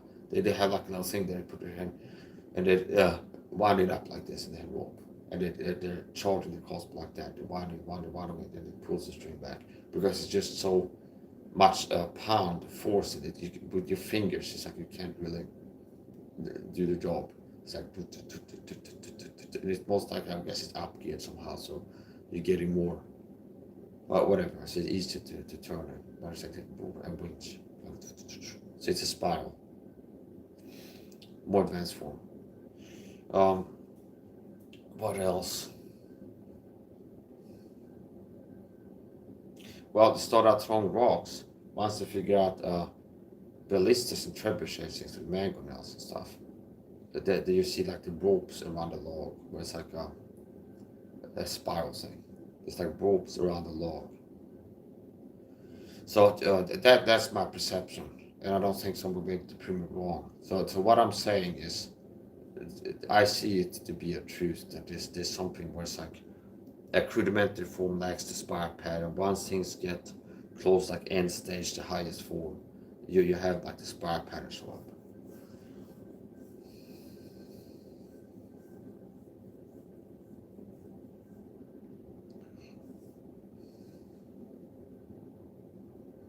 Possibly science will invent some kind of nanomedicines that mimic human sperms in like motility. How they're gonna, what it's called, how they transport themselves. Some kind of nanomachine. They go around your body, like unclog your organs, something like this. And it looks like a little sperm cell has the same way of moving through your bloodstream as sperm cells do on the way to fertilize an egg or something like this. And it'll be like a nanobot. Because that would be like the last end stage of medicine or something like this, or the really like an advanced form, where they have like maybe liposomal vitamin C that's like swim around in your body and like seeking out the area where it's most needed and it's concentrated there or something like this. So it's I don't know. I could start thinking about things, but here's the point. I could clear this on, but there's something to this. So yeah, foreshadowing and hidden plain view truths. That's what I'm gonna get to. They're always smooth. I've done a decode on that, showing hidden plain view truths. So how I discovered that? I was looking at a streaming site that has movies and series, looking for a movie to watch, and it's just a post, like something this draws me, and I just feel like clicking this one. And it's an airplane firefighter movie. I click it, I watch it, and I find hidden plain view truths in there. Foreshadow 9/11.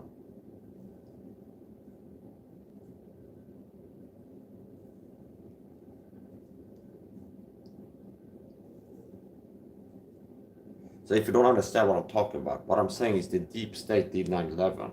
They planned it 10 years before they did. And they were warning you more than 10 years before they did in Hollywood movies. See?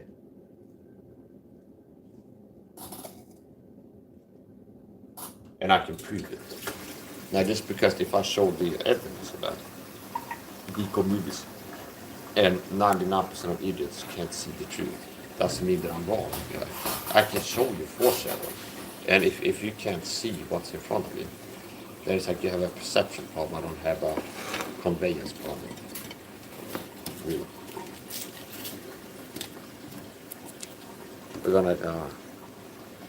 Oh, I see. I got a comment here. Somebody wrote, "You watch UFC?" Question mark.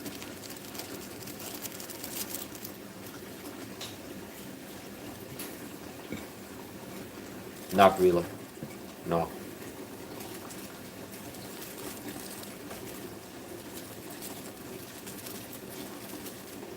I watch clips of stuff on YouTube. Sometimes I see something else. Really. I might search Muay Thai fighter, what is it? Mike Tyson versus, and then watching a boxing match or a part of it. I spend more time practicing martial arts than looking at other people doing martial arts. Which I think would be better if more young men follow that pattern. Bread and circuses above all else.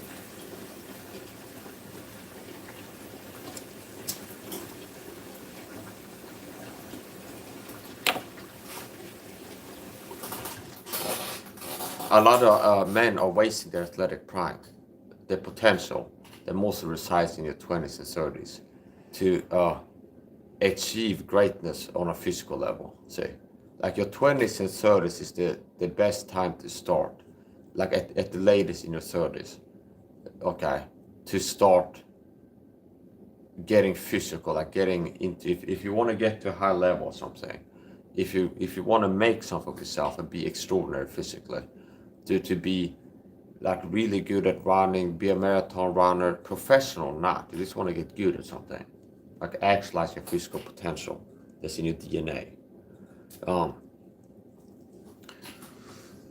It's the time to start is in your 20s, best, okay, latest in the 30s, around there. That doesn't mean that it's too late to get in shape if you're in 40s or 30s, but if you want to get at a really high level or something, the sooner you start, the better. And as a man ages, he moves further and further away from his athletic prime. And your athletic prime is somewhere like around 25. Around 25, depends on how big you make the circle, around the number 25. On the left to right number line.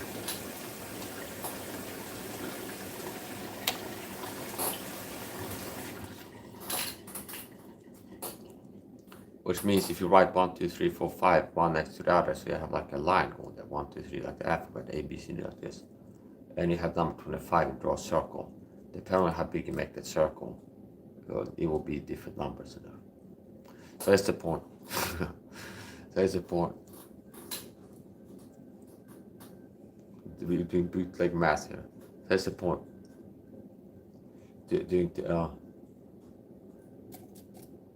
We're doing advanced mathematical calculations here. So the math is not my strong suit. It doesn't need to be. So that's the point.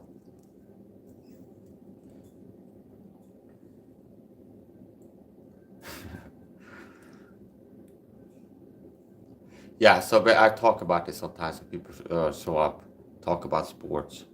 I'm not hating on people into sports when I talk about sports myself sometimes. Now, I'm 36 and I'm very physically active. I'm training martial arts every week. There's not a week that goes by I'm not training martial arts.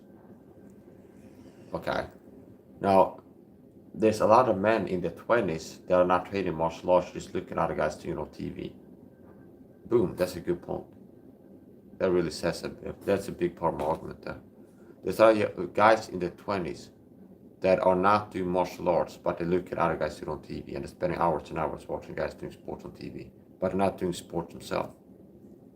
See, that's a problem with society. I dare to say it's a problem with society. Whereas it used to be in World War II, most men were doing sports. I remember seeing some stats, maybe not be real, I'm going from memory, where it's like some kind of stats where it's like they had to lower the standards for the entry to the US Army, like the fitness test, because in World War II, people could do more pull-ups and throw a grenade further, something like this. And now it's like it's gone down, like how far you can throw a grenade and how many pull-ups people can do and how long they can go jogging before like collapse of exhaustion, something like this. They don't call it the greatest generation for nothing, World War II, by the way. Maybe the last noble war they meant to call, by the way. Truly noble war. Like, it's like you could argue for it in court, whatever. It's like it's the last noble war, justified war. It wasn't based on bullshit, quite possibly. Like not a useless war, unnecessary. I count Vietnam, the Vietnam War, evil, unnecessary. Okay. And a lot of the veterans that came home would agree with me. I've seen a lot of interviews of Vietnam vets that like they feel horrible. It's like I got tricked, I got duped, I never should have gone. We were wrong to go there, things like this. Okay. So, bad war, Vietnam. Iraq, Afghanistan, bad war, based off of 9/11, which the deep state did to control America. See, problem action solution. That's how they operate. Create the problem, control the public's reaction to the problem they created, and then provide a solution that they want. Hello. Salamat sa patamsak. På. Jag har sett på.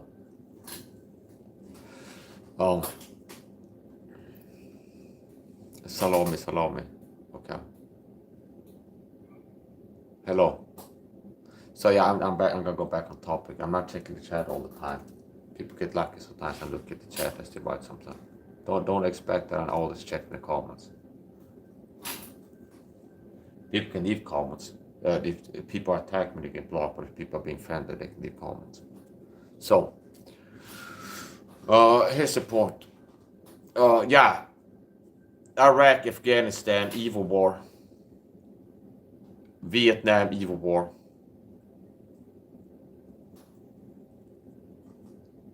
World War II, I wouldn't say that was an evil war, meaning by the Allies.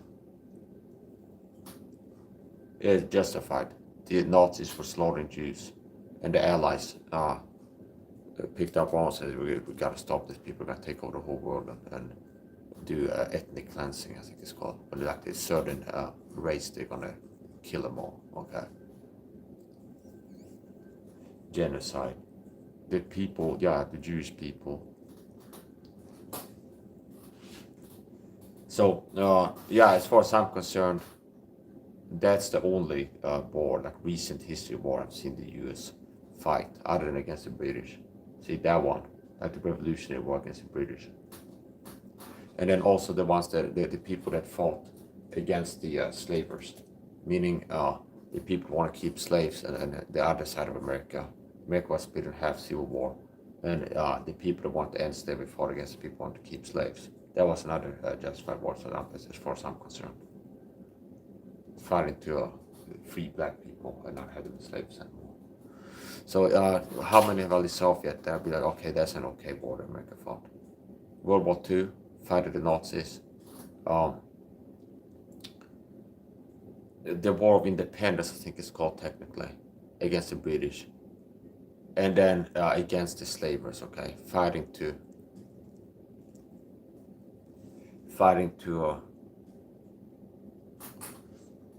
free the slaves. Okay, they kept black people as slaves back in the day.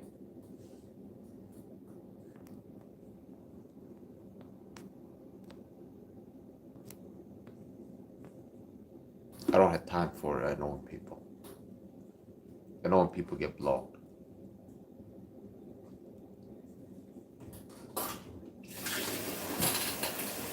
Flush down the block for you.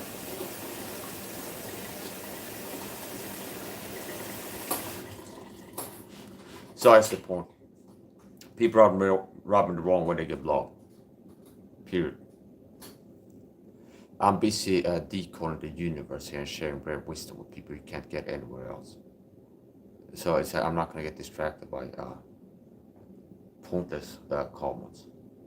Now here's the point, sometimes I use comments as a springboard to get into some topic and ends up being valuable. So that's the point. Yeah, there's a problem where a lot of young men in the 20s are not doing sports. They're looking at other guys doing sports. A lot of guys are unathletic, out of shape, have dad bods in the 20s. I mean, they have a body type that's normal for a dad, possibly. You can argue it's normal for a dad, but certainly not for men in his 20s. So,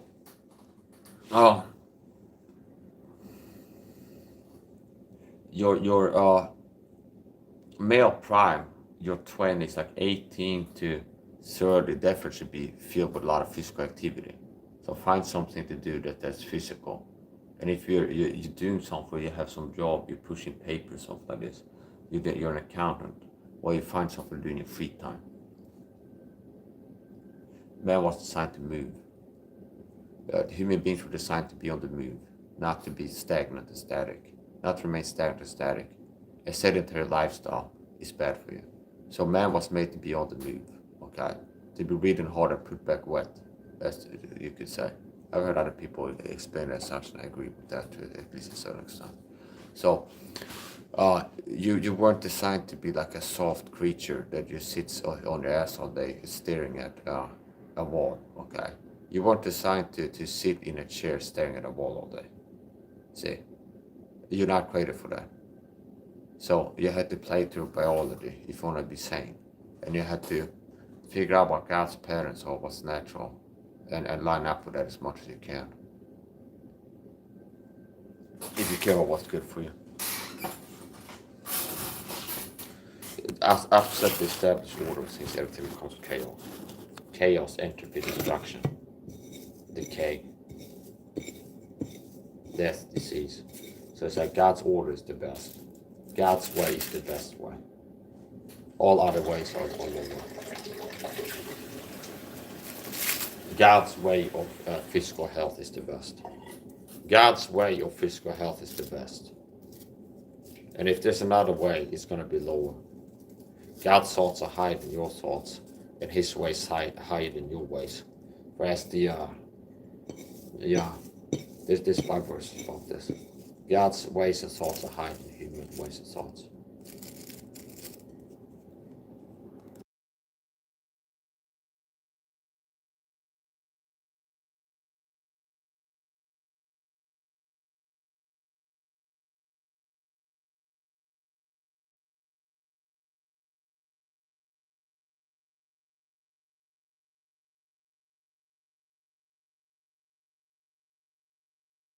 Basically, I could charge tickets to make my videos.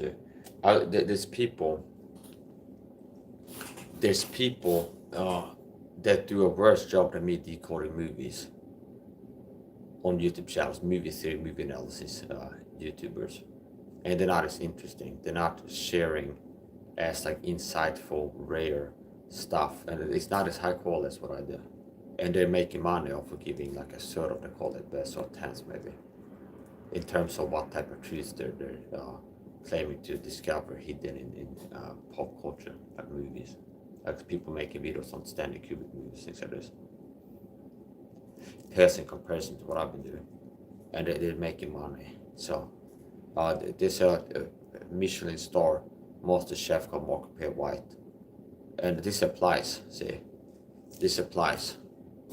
Where I remember a clip of him where he's like, yeah, I throw people out of the restaurant all the time. People are whining or complaining, not appreciating the service I provide. Because I sleep in the freaking kitchen. I work like 12-hour shifts. I'm sweating, I sleep in the kitchen. And people come whining about they don't like the color of the rug or something like this. Do you understand? It's like he doesn't hesitate to throw them out. He'd be throwing people out.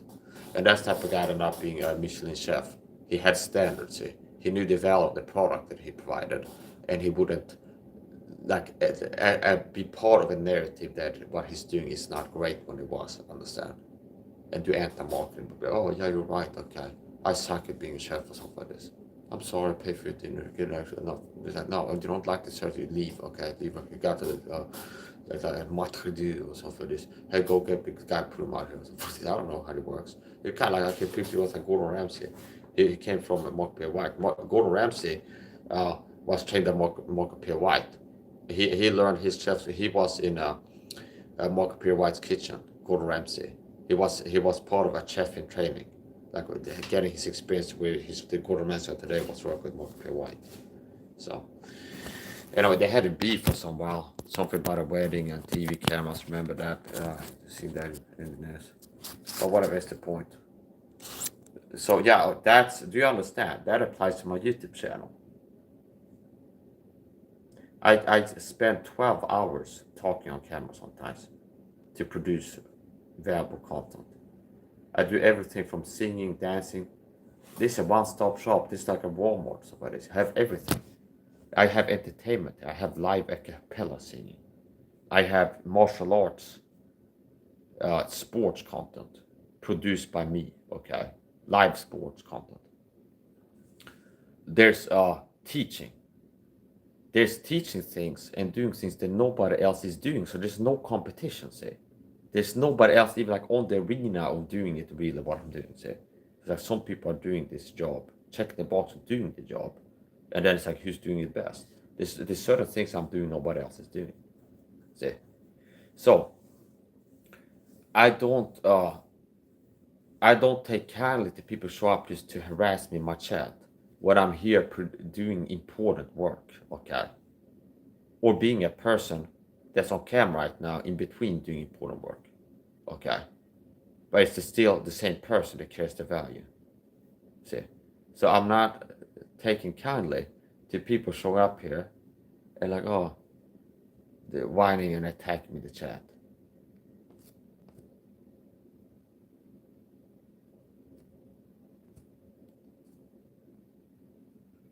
People are getting blocked, okay? I'm getting sick of comments right now.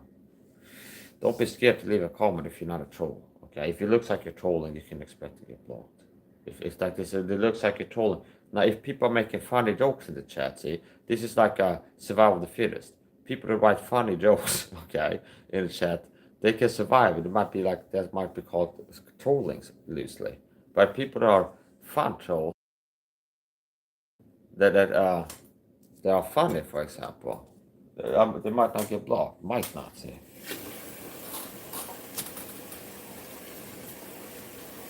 It's my YouTube channel, and it's like a lot of times I go live with the chat turned off entirely. So this time I have it a little bit more open than other times, because I have it to, well, not yet. I gotta put it to that. I forgot. Gotta put it to people need to be subscribed to me at the release before leave comments. Yeah, you have to subscribe to my Rumble channel, Kuroko Mass Mike, if you want to see the deeper, more powerful content. Live streams and things like this. Teaching health fitness, I had to do that on Rumble. Or record a video on my laptop and upload it to Rumble, and if I want to upload video somewhere else, I can do it. I can't do like the power punching health fitness teaching videos, talk about health fitness topics you didn't always touch on YouTube. I can't go as deep on that topic as I would like to on YouTube without issues. Okay, I've learned my lesson. So yeah, if I woke up in the middle of the night like Eureka, it just came to me, the cancer cure. And I had like a thought, was I figured out, here's the cure to cancer. If I go live the same hour on YouTube, here's the cancer cure, I'd get a medical misinformation strike, most likely to shut down my YouTube channel. See, so that's the way I can explain it. So there's certain things that I might end up thinking, and I want to share my thoughts with people. It would be a problem with YouTube. So I don't feel comfortable on YouTube delving deeply into health fitness topics. And it could be things that I think in the future and want to share with people that would be against the terms of service on YouTube. Or whoever's interpreting it. So yeah, unfortunately that's how it is now. I learned my lesson. It's like I have to be a lower quality version of myself on YouTube, kind of water myself down a little bit. There's certain topics I don't get into on YouTube. So that's another thing. This world is not set up. It's a war on excellence. This world is not set up to. We don't live in a pure meritocracy, meritocratic system. We live in an evilarchy. That is more accurate than that we live in a meritocracy. And there's a war on excellence. And a push for mediocrity. I'm not joking.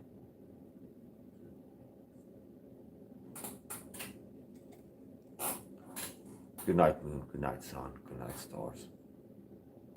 Good night, moon. Good night, sun. Good night, stars. 1776. Yeah, so.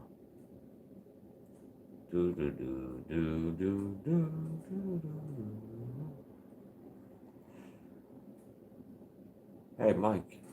Mike, why are you getting involved in American politics? You don't live in America. 90% of the people harassing me for the gang stalking persecution program that's working to destroy my life come from America, in my estimation. Like most of the cyber stalkers harassing me and working to harass me on the internet are from America. See? So yeah, I'm personally involved. So that's the point. A threat to justice anywhere, liberty, justice is a threat to the same thing everywhere. It's a loose quote.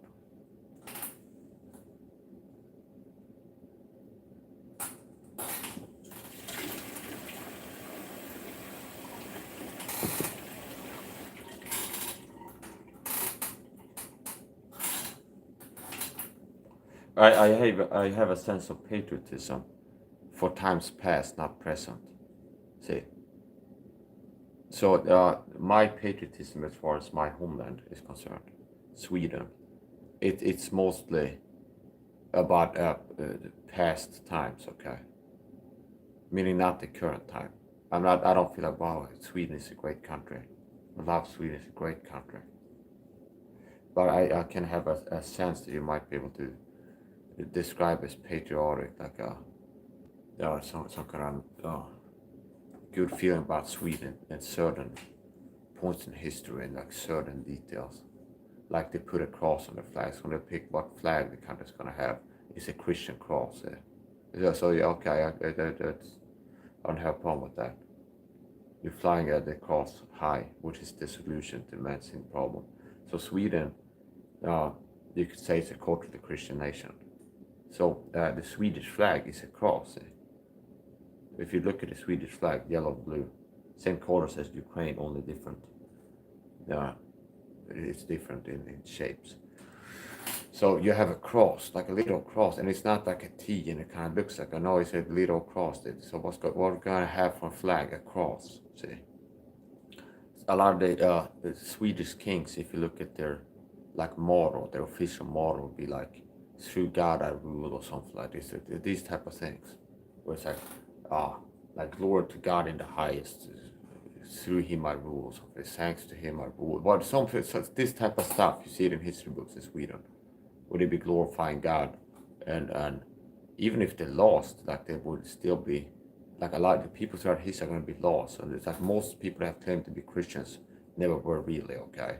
But you have a culturally Christian nation, and the further Sweden has drifted from Christian values, the worse things have gotten. So that I would see that as the hidden root. Okay, I see that as the hidden root, and you can go to other issues like immigration and this and that, but it's like the real deal here, okay, is the further America and Sweden has drifted from Christian values.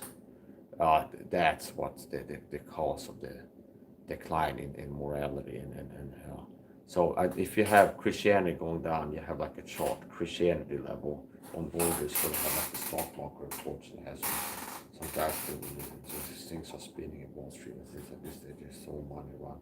So and you have like these charts that only have two lines on it. It'd be like Christianity level and then like certain crimes, crime rate, okay, like murders and theft maybe. Like the less Christian nation has gotten, the more the society has been corrupted. Like the less Christian Sweden has gotten, the worse it's gotten. The less Christian America has gotten, the worse it's gotten. The further it's drifted. So even fake Christianity, fake Christians can be better than pure hedonism. See, that's heathenism, not hedonism. okay, hedonic pleasures and stuff like this. We're talking about heathenism, okay. So,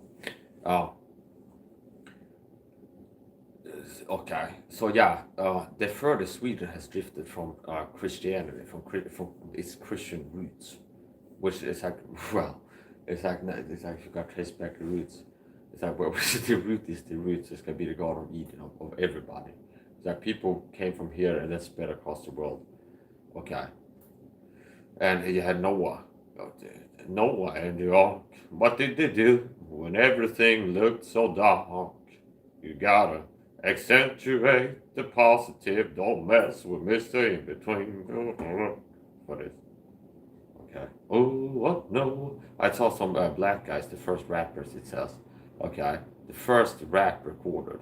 And there's a trio, I think it is, or quad, or black man. And it's like the first video of rap. Like, allegedly. I didn't research this hard, but I found a video of first rappers on video or something like this. And it's like Christian rap. And it's like black men, it's black and white videos, okay? And they got suits like, oh, what? No, oh, no. And they had like I said the 1 and the 2 and bring them in the ark. I think that is the first rap.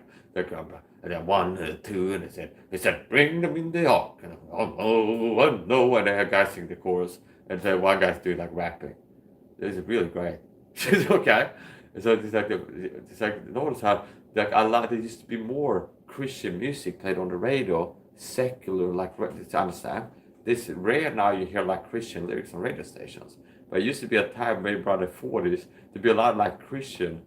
More people go to church. More people have a Bible at home. There's more people that have a Bible now. People have the internet. Okay. But it's like this is, yeah, things have gotten bad. Okay, back in my day, when there were dinosaurs, and I was rolling around. Okay, it's better then. So I have like a sense of I'm not patriotic about Sweden. I don't go, Sweden is great. Okay, sometimes I get up on a panel and people are trash talking, so they're trying to hurt your feelings. Go, Sweden sucks. It's sort of raw piece of crap kind of stuff like this. People try to insult my country and they try to get me angry. And I guess it's like they think that I have the same like software that they have, like the install from the matrix system of some kind of morbidized form of patriotic fervor. That's pathological. Yeah, okay, and I don't. So I don't have like, so I love Sweden. Sweden is great. You have walk around with a Swedish flag. I sing the national anthem here every day. But I have some patriotism about how things used to be in times past. It'd be better in some ways if we got back closer to how things used to be. Okay, so my analysis is that the further Sweden has drifted from Christianity, the more Swedish society has decayed, corrupted, and a lot of the problems you can trace them back to that. See, same with America. So, for example, I give you this example. I'll show you how things are less Christian now. Like if I will go, I will picture if I had a time machine. I went to the 1944, and I went like a diner or something for this. And they eat like ice cream sundaes, whatever, eating their waffles, whatever eating. And I go in there, and I go, hey everybody, I'm a street preacher. It's a sin to be gay. I don't think I would be like turning head or something like this. If it's like I'm a preacher, okay? It's a sin to be gay, something like this. I don't think people like throwing eggs at me or like get into a fight. You do this now, you stop doing this, you're gonna get into a fight sooner or later. Some guy's gonna jump you, okay? You do this every McDonald's, something like this. You're gonna have a different reaction. Which is like the Mac index, something like this. It's like how people in McDonald's respond, something like this. It's important. So I could picture if I went to 1946, okay, and walked into some major town. I just started like, this is sin to be gay, okay. There's two genders, okay, male and female. I don't think they'd be like, oh, okay, this guy's crazy, put him in the loony bin or something like this, or get mad at me. I don't think I'd be like lynched, okay. See, but now you go into like every Starbucks. There's two genders. You gotta get in a fight pretty quick. If you go like travel around America, go into every Starbucks and put in the message, there are only two genders. It's a sin to be gay. that message, leave it at every Starbucks. Somebody's gonna attack you. They're gonna call the cops on you. Okay, the store, they're gonna call the cops on you. They're gonna come like, oh, you're not walking the premises. The owner said you're disturbing the peace, because people start screaming at you because you said that. You're like a 3 second. It's a sin to be gay, there are two genders. Okay, so people respond differently. Okay, so the less Christian American Sweden is gotten, the more chaotic and sick is gotten and worse. So even a cheap knockoff can be better than a no quality anything. Okay, see. So even a false form of Christianity could be better for culture than worshipping rocks and frogs and something like this. Okay, I mean, if you possibly, if you would have it actually Baptist. Okay, you had everybody Baptist, and let's say it was more common that people were Christians, but they were fake Christians. They weren't saved, but they were like, yeah, we're going by what the Bible says is sin, and they still like lost. And like, yeah, you get saved by repenting of your sins and praying or something like this. And nobody's going to say it that way. But it's like, we're Baptists and this is what we're doing. Okay? We're practicing Baptist Christianity. And it's like this still like, don't sin, don't murder people, don't have gay sex. Okay? The Christians, the Bible says you're not supposed to have gay sex. It's a sin. Okay? Don't murder each other. The people don't murder. Okay? It's really bad. Okay? I think it is.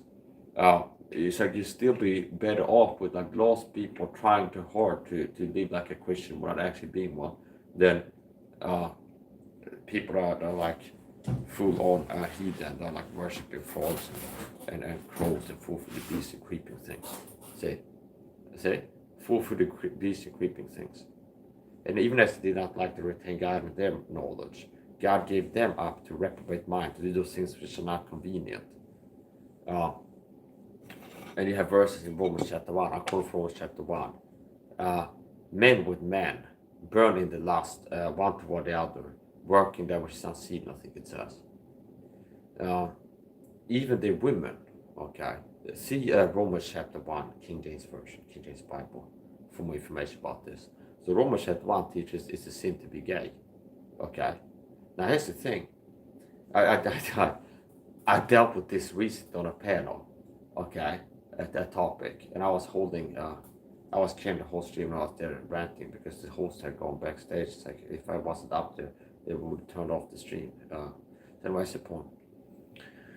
I was here with this recently. Where was I going with this? Yeah, so but just because I'm preaching that it's a sin to be gay, and I'm preaching okay, that there are two genders, that doesn't mean that I want to throw gays into prison or have them stoned to death or something like this or harass them. Okay. Now, I'm a sane person in an insane society, so I have to use myself as a stand-up and talk about what's right and wrong a lot of times. Compare and save. I had to do things like this. So, for example, I had to explain to people, sometimes I get harassed, how they're messed up, okay? I use myself as an example. It'd be like, I show up in the chat. I'm a guest on Poon's panel, and there's 28 people watching, and it's like he left the stage, and it's like, oh, okay, I'm the only guy here, so if I leave, the stream will turn off by StreamYard. After 5 minutes, if the host and all guests leave, the StreamYard turns it off. So I guess Poon went to take a nap or something for this. So I'm like, parked my profile picture for a while, and then I came back to camera, started preaching, the other stuff, ranting and preaching, and whatever.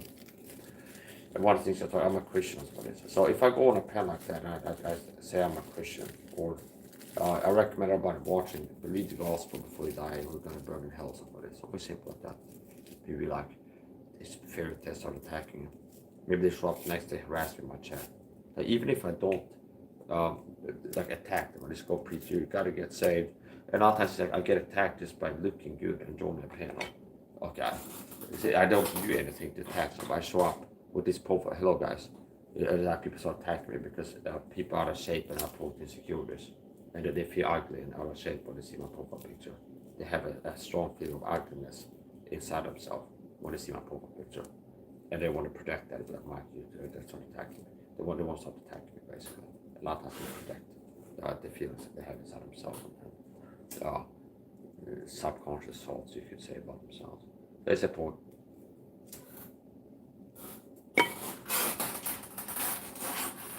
Yeah, so that's another way I'm different than other people. I don't go around like harassing people. So I'm a Christian, and it's a sin to be gay. I'm not afraid to teach. I gotta keep teaching that because that's what the Bible teaches. Okay, I'm not planning on stopping being a Christian, and I'm gonna keep practicing biblical Christianity and teach what the Bible teaches. So my job is to convey what the Bible teaches if I'm preaching it, not make things up. So the Bible teaches sin to be gay and there are two genders. That's what the Bible teaches. So unless YouTube forbids Christianity and like freedom of religion, freedom of speech on the platform in terms of I'm a Muslim, I believe it's sin to eat pork, but like Christians can't speak their mind. They practice their belief system on YouTube. There'll be some kind of double standard and super evil. Because you have like Muslim imams making videos. It's a sin to eat pork, it's halal. And saying this is sin, that is a sin according to their system. And you have Buddhist monks making videos about this is bad, this is good, this is good.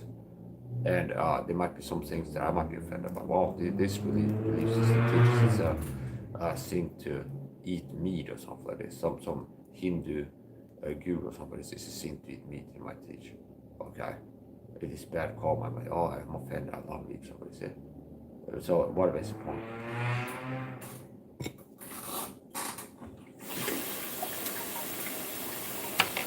You need to make sure that you have saved the bookmark from the Rumble channel and that you're aware of my alternate platforms, because I'm such a dangerous man to the satanic deep state, Illuminati, New World Order, whatever you want to call them, that if I start reaching too many people and start getting into more of some things I've been kind of touching on only, it's already dangerous to touch on certain things I've been teaching.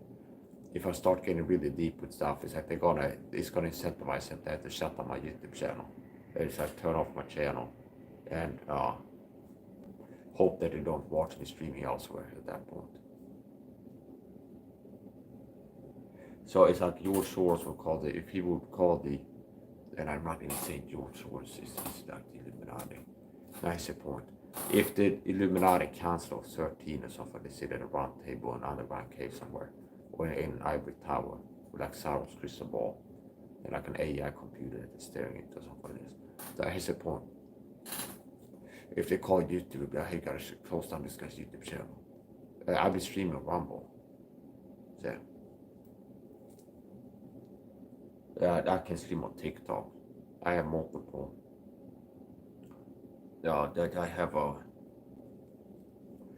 backups. I'm ready to go live on Rumble. I have a Rumble channel. I have a TikTok where I can live stream. 2 TikToks actually, 1 main, 1 backup. 6 Rumble channels. What you need to search to find my main Rumble channel, Rumble account, is Critical Mass Mike. 1 word, Critical Mass Mike, no spaces. Hit enter on Rumble, you should find the channel.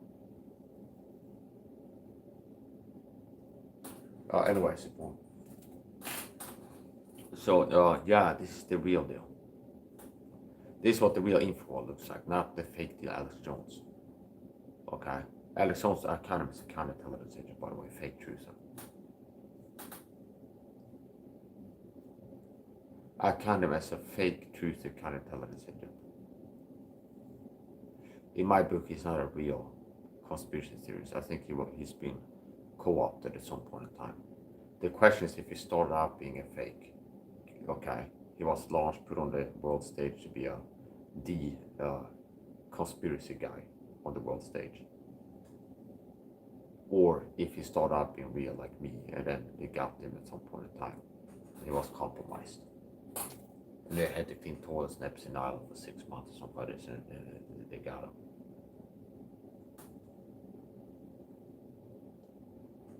He was a cowboy on Epstein Island or something like this.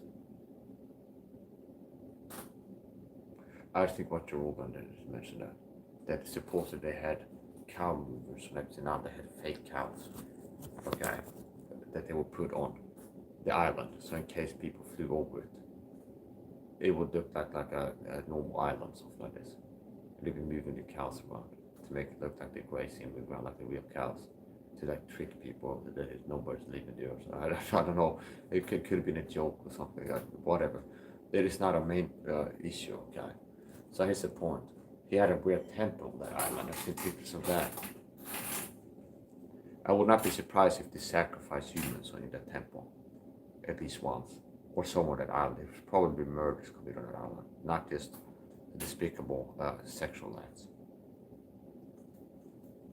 Most likely murder.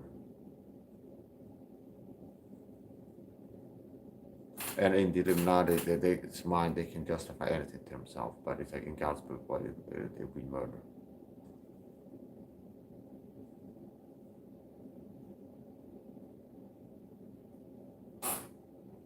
God forbids taking out a human's life. Okay, it's a sin to murder people. There's justified killings like self-defense.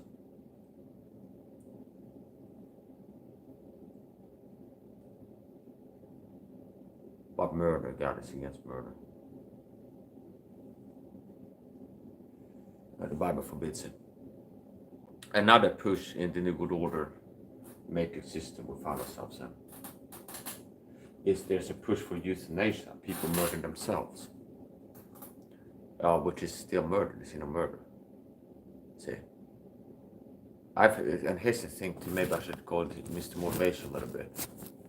In truth, I've had such a hard life. My whole life has been a war, a struggle. Mein Kampf mit der Autism. I have autism. There's been a struggle.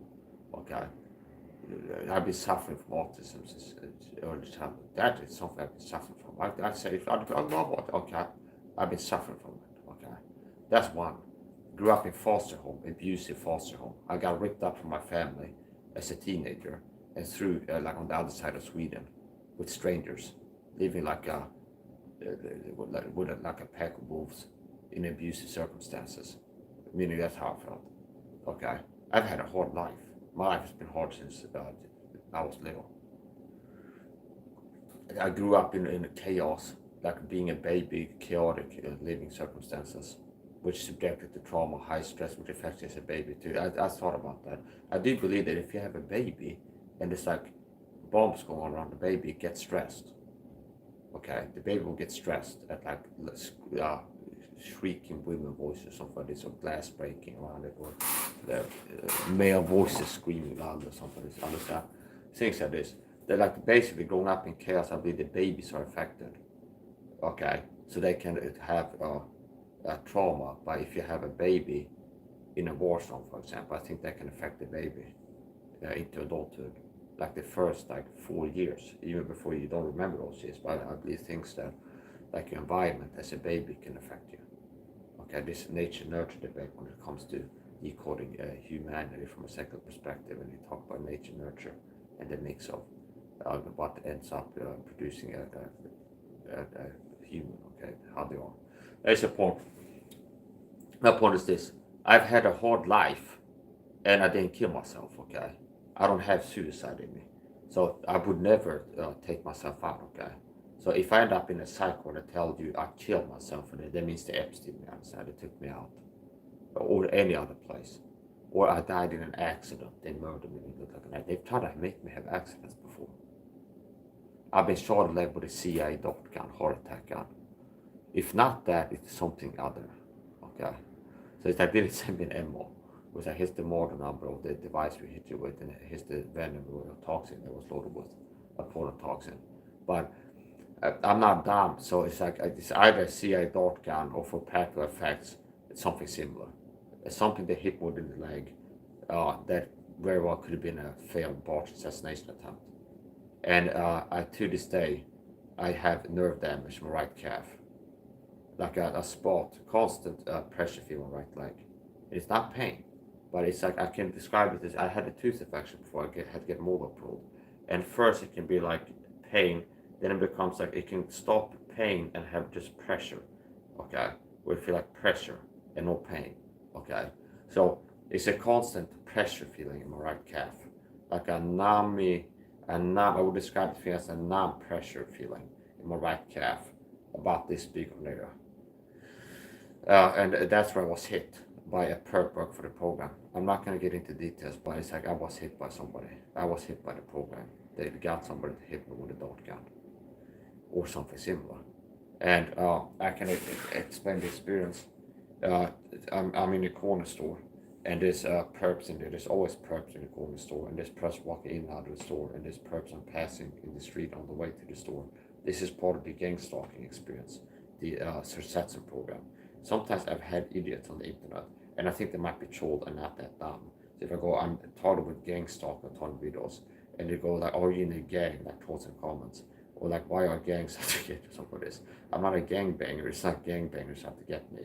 Gang stalking means just that group bullying. Okay, there's a gang, a bunch, a large group of people as opposed to a solo stalker. Okay, so you have solo stalks like an ex breaks up and then they stalk the other person for this. One person stalking a celebrity or something for this. Like you have paranoid schizos, they're like stalking. They're sending a fan mail to Eminem and whining about the chip he put in their brain and stop sending voice into my brain and leave me alone. Type. This is common. These people have organic mental illnesses that hyper focus on a celebrity as the root of somehow a celebrity is intimately involved in the conspiracy war around them. Now this is real mental illness, and they want to think that I'm that type of person when I talk about gangs on the ton videos. Nice point. A lot of target attacks are designed to mimic organic mental illness states if the target of modern day Symbolism, as you might call it, aka gangs on ton videos, reports the truth about what's happening to them. It's designed to make you sound crazy. They do things to you if you speak the truth what's happening to you, you're supposed to sound crazy. A big part of battle too is that they're working to induce and maintain stress states in you, which means that it's like you appear more unhinged and deranged and be less credible in your delivery if you're stressed as you talk about the conspiracy target with than if you're calm. Okay, so that's a big part of it. Why they work to stress you out, especially if you're starting to speak out about the gang stalking. They need to work to hurt your credibility. So a big part of that is work to get to be your own enemy, or they're working to trigger you and provoke you with narcissistic dog abuse tactics, mostly. To get you stressed and angry and ranting and raving and mad about the targeting, and then when you talk about it, you're a ranting, raving, angry person screaming about conspiracies, and you appear more.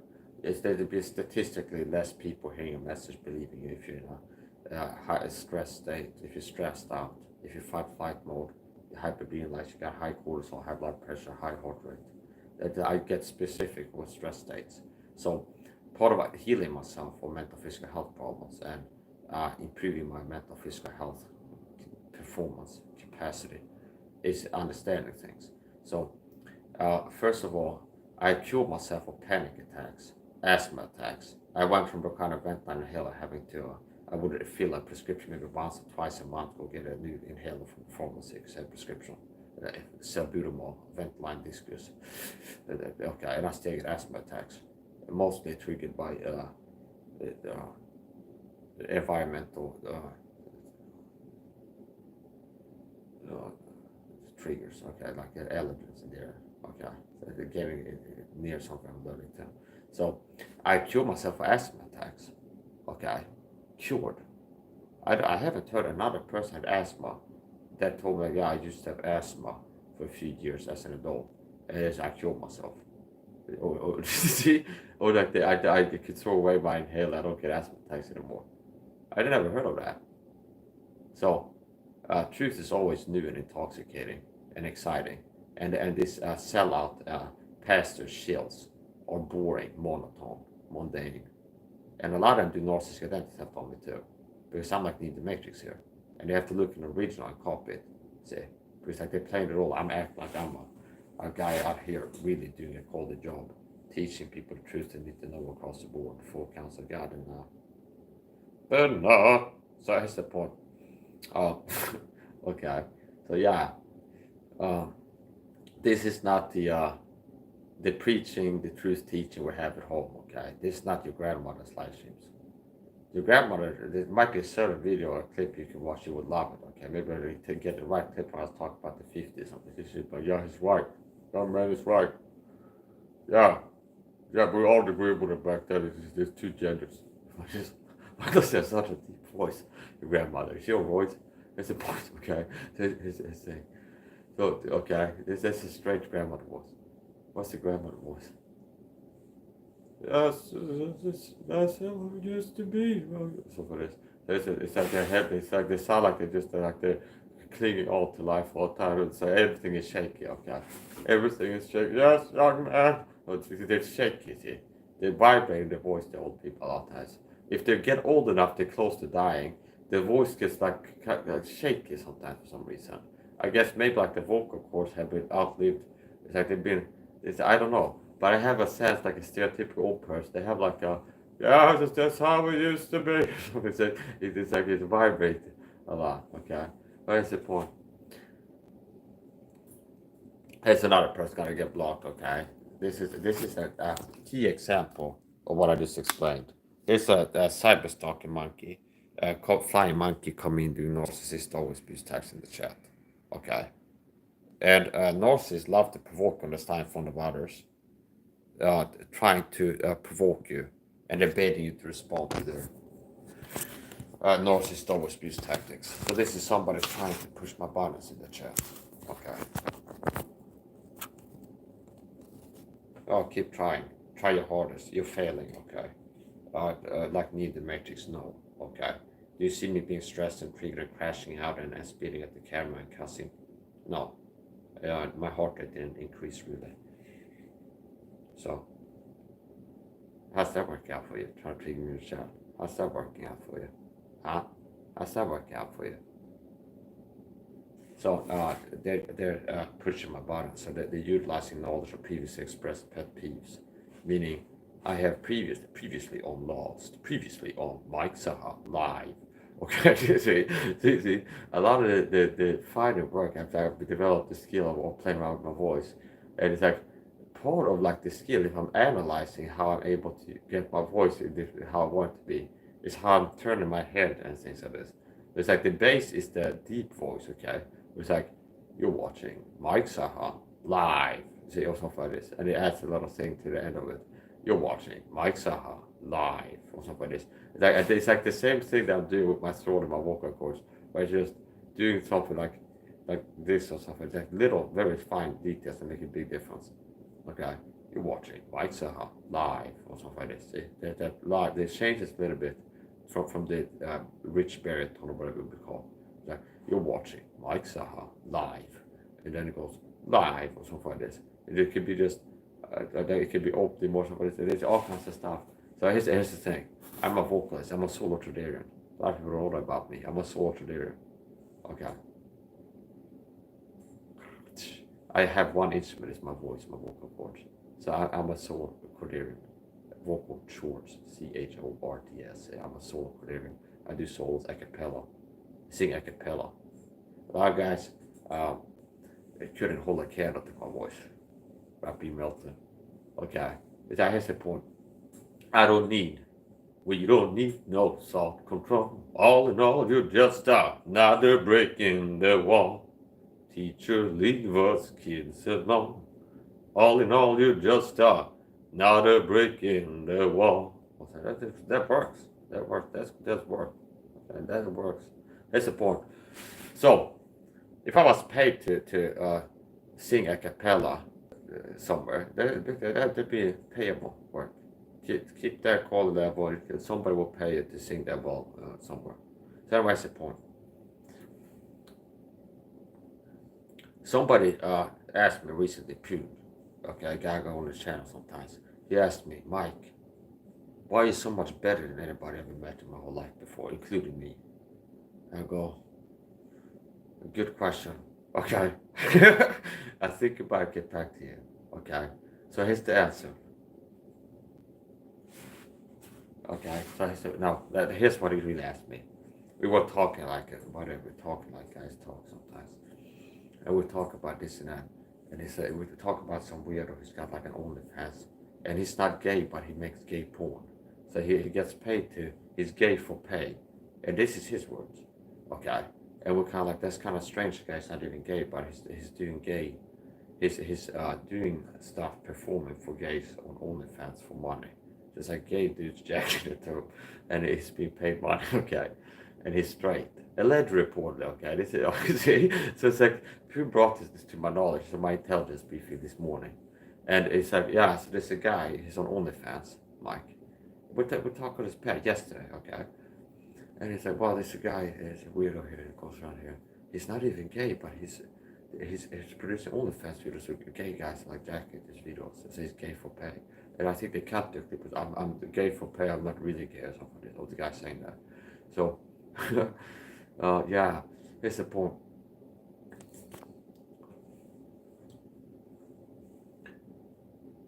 And Kuhn is saying, would you ever do something like that, Mike? If you were like at the end of the rope or something like this, like you're like homeless and don't have money, that type of question. And I go, no, I think there's other things I would do before that. So what is something I most likely did before I would start doing all these videos, okay, of that nature especially, that kind, like that type. I'd more likely be like, find like what's it called, like a banjo, like a banjo. Go to like a second-hand store, look for an instrument that has strings on it, and buy it, and then go around on cafes in the city and be like a troubadour and be like, hey, $10 and I'll sing a cappella in front of this cafe where you got see, like they have like people sitting drinking coffee. I walk up to the owner. You give me $5 and I'll stand here singing and playing this instrument for 10 minutes. It's like, on the road again. I just can't wait to get on the road again. The life I love is making music with my friends. And I can't wait to get on the road again. Even that, it might pay me like $1 for that. That's not the best I could do for from it. I done it better. That's the point. With a banjo. Okay, yeah. I'd probably try something like that before going to the OnlyFans route and then be gay for pay on OnlyFans. That's very far down, okay? Very far down. In like a movie scenario, my mom is dying of cancer in the hospital. And it's like, Mike, we need this much money to pay for the cancer treatment or she's dying painful or something like this. It's like the only way is if you produce a OnlyFans video for gay dudes to jack this. It's like that's the only way to save a life, okay? And like the doctors told us in the hospital. And, wow, I might think about that. By support. Or it's like, I don't know. It's like this nukes flying from Russia and it's going to destroy us all unless somebody makes an OnlyFans video being gay for pay. While singing a cappella for 6 minutes and I'm the guy for the job because I can do it better than anybody else. I'm not saying this something good. Alright, support. So it's just getting weird here. I've been decoding the universe, okay? This is not the grandmother's wife thing, okay? This is the real deal. This is what Alex Jones pretends to be. This is what Andrew Tate pretends to be. There's a lot of frauds, system counterfeit, copycat, fake shills. As opposed to real shills. Okay, so this too many negatives. Like, okay.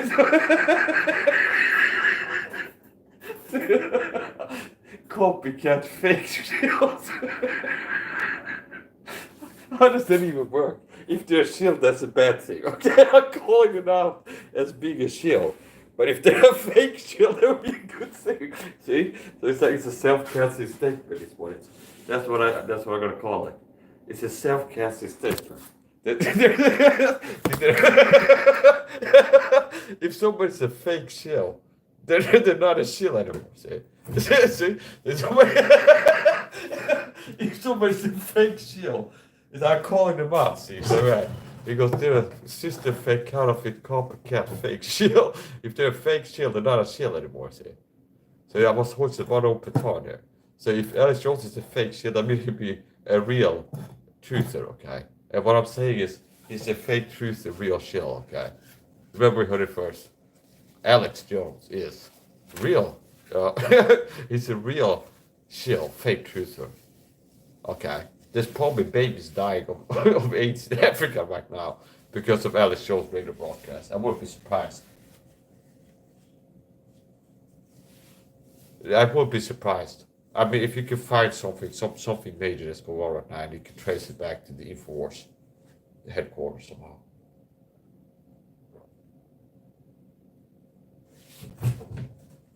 Yeah, so we keep it going here. People will get blocked.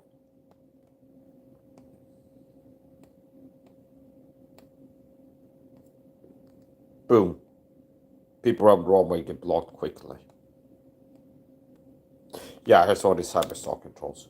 They push my buttons. I'm not gonna even get into what the buttons are, but they try to push my buttons, they're gonna get blocked. Most likely they're cyberstalk work for the gang stalking persecution program called gang stalking videos. I was laughing so hard I'm crying, laughing.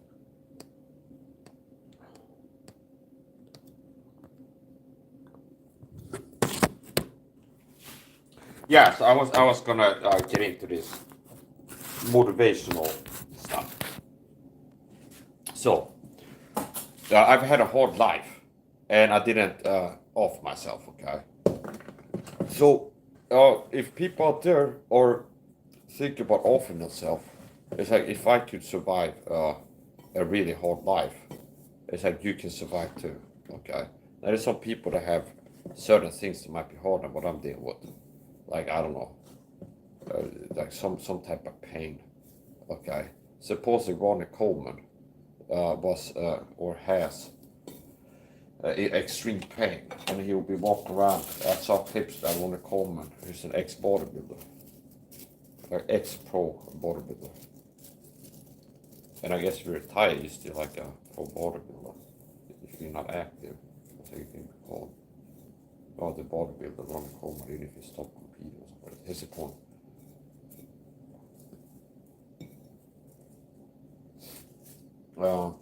Yeah, supposedly he was a guest Rogan's podcast. I remember seeing on there, and part of it talked about his pain. So he's kind of wrecked his body, and I would guess that it's due to the weightlifters been doing, moving so much heavy weight around so long, so many different ways. That it's like he might have worn down his discs and caused damage like that. I don't remember there was an accident got in, so most likely it's a bodybuilder that did it to him and walk around. Just walk around being that heavy, and then putting extra weight on top of a heavy body and walk around and doing sit-ups and squats with all this weight on it, whatever you're doing. And possibly that could have been prevented if you had my help.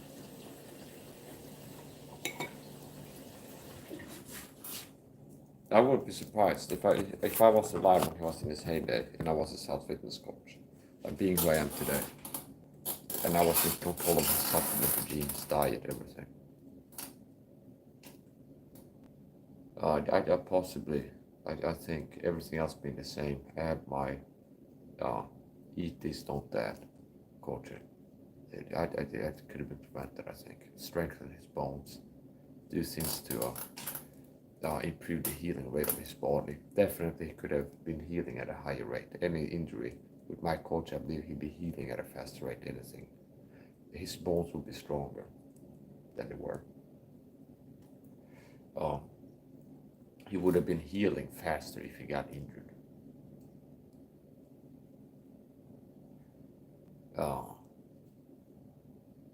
And he would be recovering faster if he got injured. He dealt with something. By the way, so suppose Ronnie Coleman, he had level, like he would say 9 out of 10 pain. So I saw an interview clip with like how much pain do you have on a daily basis? 0 to 10 it goes. So most days it's 10, I think he said, or 9, it's like 9 or 10. Some days it's 11 or 12 if I perform or something like this. And what he says, he just got used to the pain, he says. See, he says he just got used to the pain. I didn't feel it the first time I heard it, like, oh, this is just trying to sound like a tough guy. That's so tough, this going on with the highest pain, okay? Like really like top tier pain. And he's like toughing it out. I don't, I think if he wants to flex on people, he can show people pictures or boast about I don't think he has to feed his ego by like talk about how much pain is in and how it's dealing with. Now here's the point. So it'd be unlikely for him to lie about that, is what I'm saying. So here's the point. So he walks around with, he says, like level 9, 10, sometimes 11, 12 pain. like the waking hours, pain all the time, extreme pain, and then he just got used to it. He says, he's just learning to just get used to it, being constant pain. And he didn't off himself there. So there is a way to endure extreme pain. See, so a lot of times people talk about they feel bad. They're looking for an out for pain. Now here's the real truth, too, the deepest truth. People that off themselves are looking for an out from pain. When the truth is the lost people, if they off themselves, they go into more pain. It's out of the frying pan into the fire. See, that is the truth. So let's say Ronnie Coleman, with all this pain, was starting to think about offing himself. God forbid.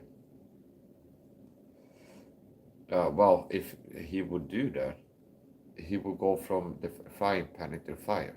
Oh, I got pain all the time, and he tries to end it. He wakes up, lifting up his eyes, being tormented in those flames. And it's worse than what they had on earth, most likely. You don't spend eternity in hell, you spend eternity in the lake of fire. And I believe that lake of fire is going to be worse than hell. So anyway, it's a point. So that's irrational. Not lost people, you can't really appeal to them like that and get them to see that angle easily.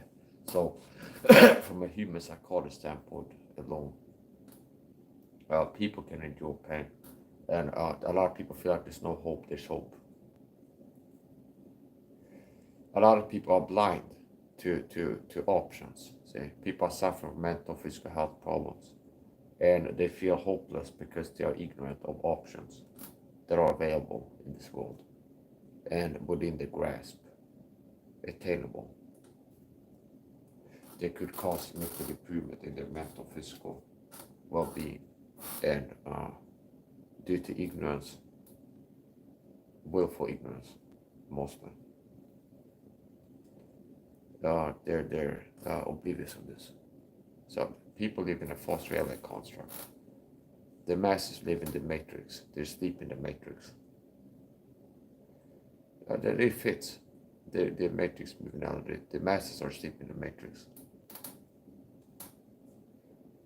They're blind to certain truths, and the masses' blindness extends further than just the gospel. It's not just the gospel lost people are blind to. Humanity at large are blind to very pertinent facts, very important facts.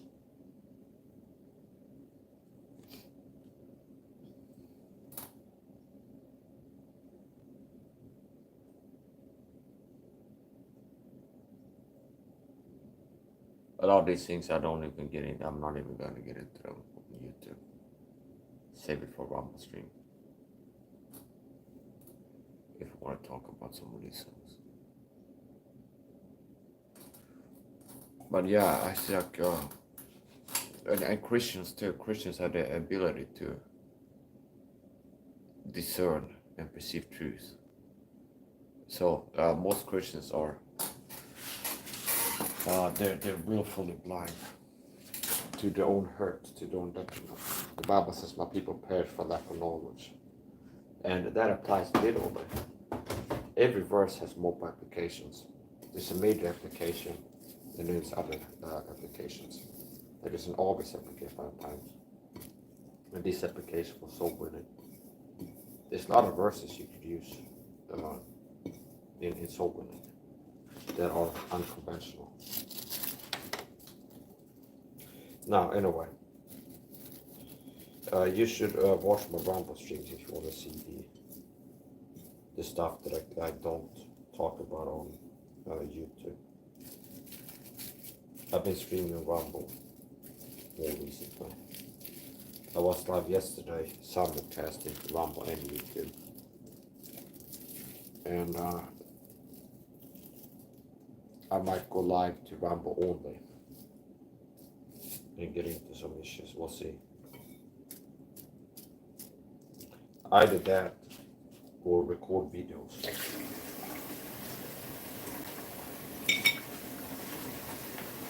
But yeah, I've had a hard life, and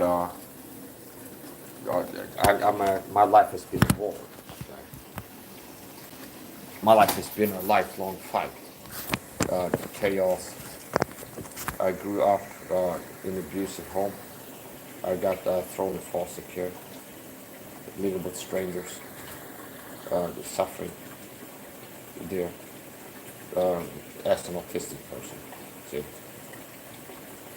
So it's hard enough to autism. I got ripped up from my home, which was an abusive home and toxic, and thrown in foster care with strangers that I felt were pathological and abusive and bad.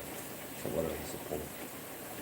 And after I had like a few years of remission, where it's like a few years of kind of like peace after coming home from foster home. Okay.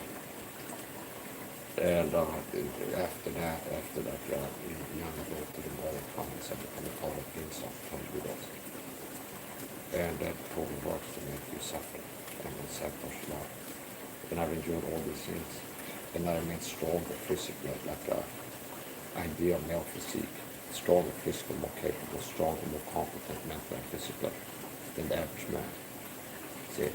So I didn't get destroyed and broken and weak, and I got strong. If that would have been even stronger, but a lot of discipline. I am strong despite all this. See? So life is more about how you respond to things and about how you deal with things, basically. To sound less predator, more plain common. The commonest man common is the point. It is a great plainness of speech. So I've had a hard life, and I got this. I've gotten strong. Okay. So strength. And like the true hero's journey, which I've gotten into, I've had to rely on ingenuity and courage to endure persecution and absorbing by something like a dragon, like the government, the Illuminati, wage a war on me. And I'm one man, and I've had to be courageous and have ingenuity to survive. And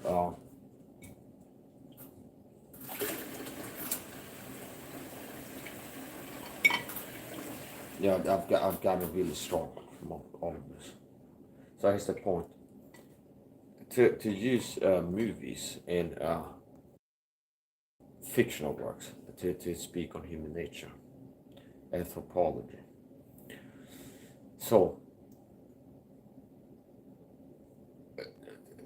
I am strong, tough. I have toughness, which doesn't mean that I'm invulnerable. It means that I'm hurt a lot. I'm hurting physically and mentally a lot, but I keep going. See? So if you have gonna write a movie about in the Middle Ages, like a Knight's Tale, and it's like a guy who's Superman and bullets bounce off him and he can't be hurt. That's not that appealing to the audience. It's like, oh, the guy shows up and he's just bing, bing, bing, that he can't be hurt, he's immortal, something like this. Okay, he laughs at everything, like a dragon comes fire on him, he laughs it off, he can't feel pain if it's not burning, doesn't get burned. That's not as appealing. That's like a more normal guy who is hurt, okay, and keeps going, okay. So for a scene that to show heroism, you could write it like this. So if you're gonna have like a scene that's like a battlefield and you have archers on one side, and you have one guy walking towards the enemy, it's just one guy. So they're already starting out good. And then in one movie version, you have the guy walking towards the enemy archers. For archers, it's like he gets hit, okay, and it's just like slides off and he doesn't get hurt. It just bounces off his armor. He keeps walking. He gets to the end of the line. He fist fights them all, wins it, or something like this. That's not as good as if he's like he gets an arrow here. You can tell he suffers pain. He gets an arrow in the leg. He starts limping. He's still moving towards the enemy. He's just one man towards like a whole detachment watchers. And he keeps on getting hit over here, and he's hurt, and he's hurting his pain. You can see pain on his face, and he's bleeding, and you can tell that it's like he's struggling against it's harder and harder for him to do what he's doing, but he keeps moving forward. See, that's like a more true to form like hero scene than if he's like Superman who walks across there, and just bing bing everything bounces off him. So Superman has another reality makes it be called Superman is based off of Samson. Okay, I know if it's Spike Lee, whatever call. Don't tell me it's not. Okay, so I'm a decoder. You have to be who you are in this world. I'm a decoder. I decode things. So I'm a discerner. So here's the point. And focusing on these certain areas. So Superman, by the way, he's a type of Samson. Here, see, he's based off of Samson. I can see that. Where Superman is a man that can fight thousands of men, and he can't be overcome. He cannot be defeated. Okay, Superman cannot be defeated. You can't knock him out with punches. You can't shoot a tank gun at him and kill him. You can't kill him with a flamethrower. Okay, you can't kill him with a nuclear weapon. You can't kill him. Period. But he has an element that he's vulnerable to. There's a way for him to be as other men are. Then will he be just as other men are? See, he's got a secret, kryptonite. And if he's exposed to it, then will his strength be removed from him, his superpowers. And he'll be like a normal, weak guy. See, he's based off of Samson. So you can read about in Judges. Okay. You can read about in Judges. Start around chapter 15 and read onward if you want to get to this.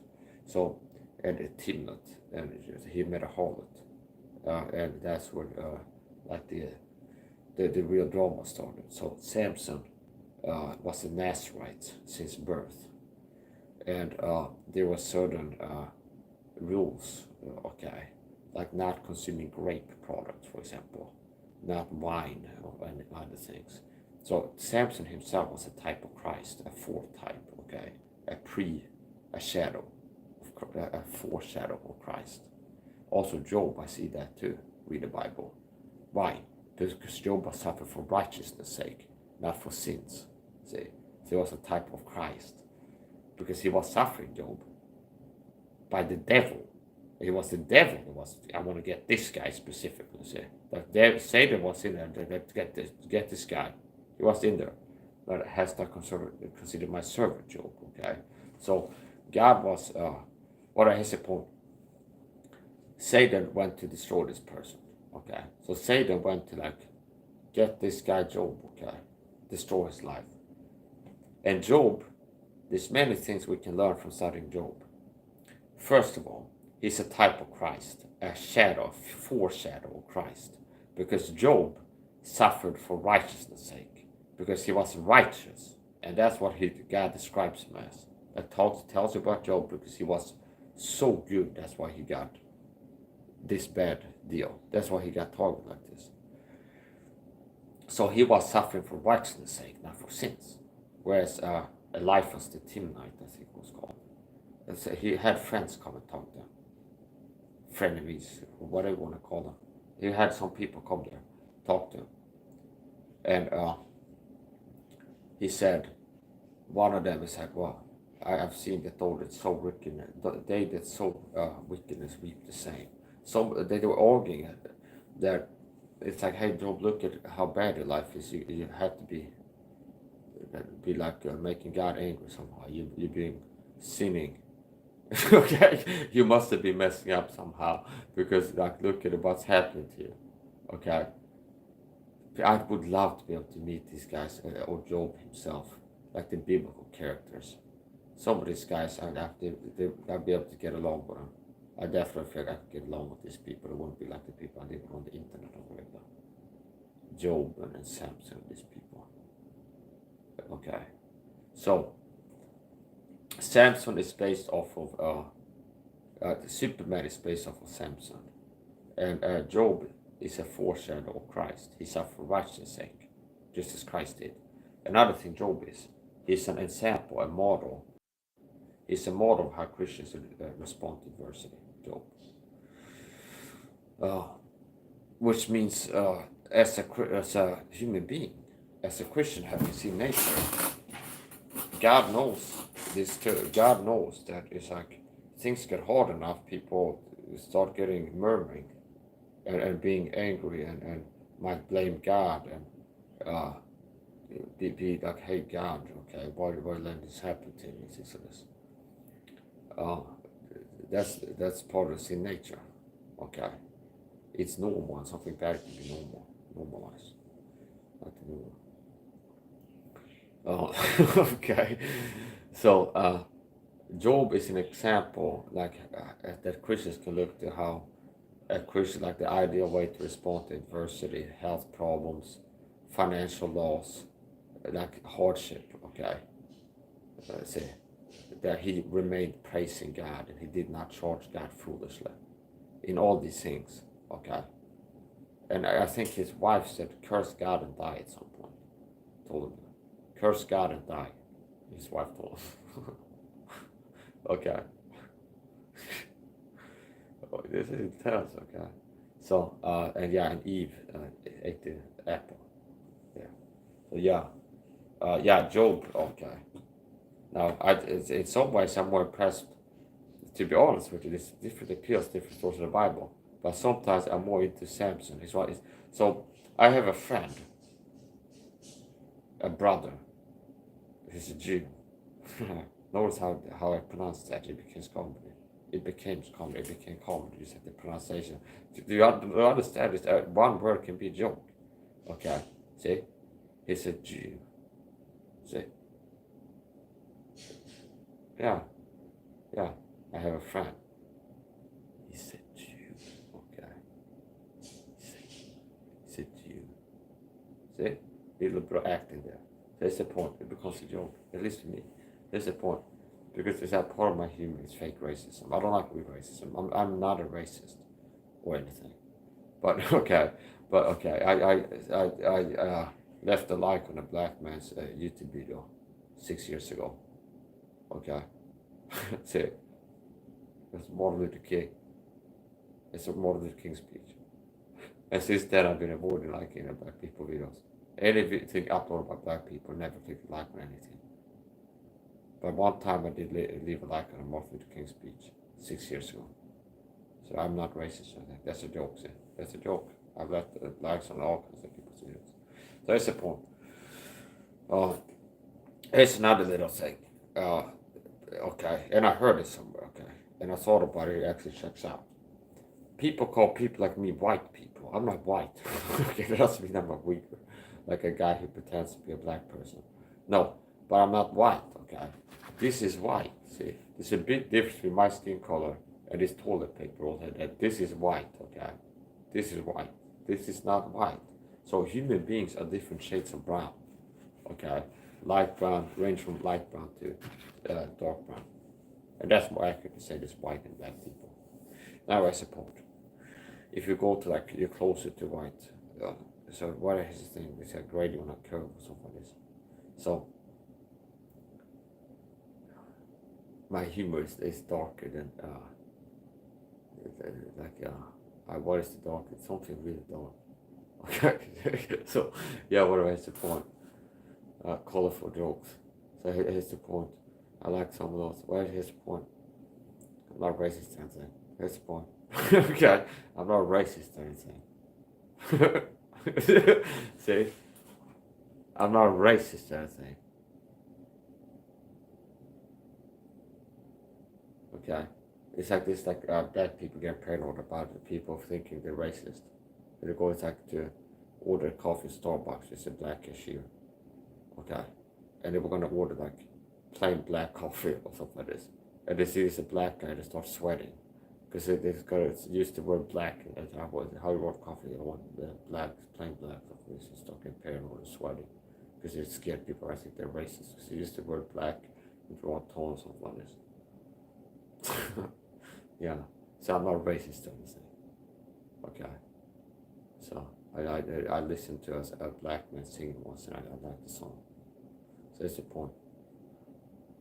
Men should be judged by the nature of the character, not by the color of the skin. Okay, you can talk to Morgan Freeman about this. He's got interviews. He seems like an angry man, by the way. What happened to Morgan Freeman? I've seen so many videos where he's just full of piss and vinegar. That's what the energy that is scanned. If I look at this, I've seen too many clips for this to not to be something to this. What is he dealing with?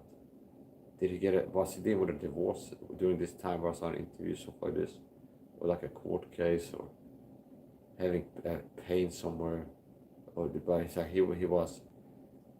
Yeah, I've seen a lot of interviews where he's like really grumpy and angry. Okay. If Morgan Freeman sat up in my chair right now and offered like a deep voice of narrator voice, I feel like I could win. I feel like I could end up winning. Okay, possibly. I'd like to have like a narrator voice off. It's like Morgan Freeman or something. I do my voice and he does his, and we'll see who wins if they're both on it. Yeah, I'd give him one for his money. But what is the point? What is the point? I'm not getting into what the price would be, but if I win. Well, here's the point. We'll be doing entertainment. Truth teaching and entertainment. There's a lot of times where I end up the meat and butter content. The bread and butter. A lot of times what I end up doing the most of my YouTube channel is entertainment and teaching stuff. And talk about stuff you're teaching. If you talk about things the right way, you teach. I'll be live close to 3 hours. I got 5 likes on the live stream thus far. Don't forget to hit the like button if you watch this in the future.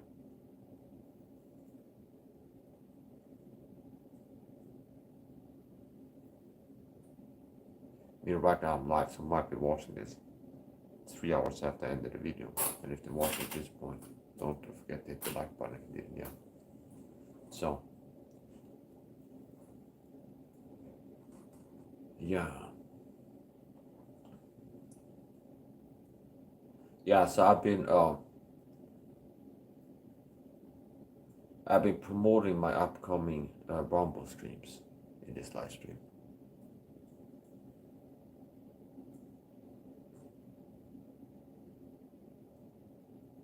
And I'm intending to do a Rumble live stream, Rumble exclusive live stream within a week. Okay, and that's all I'm committing to. Okay, not what it's gonna be, if it's gonna be decoding, look at movies and talk about movies, so it's gonna be this, but I'm committing to making a Rumble exclusive live stream within a week.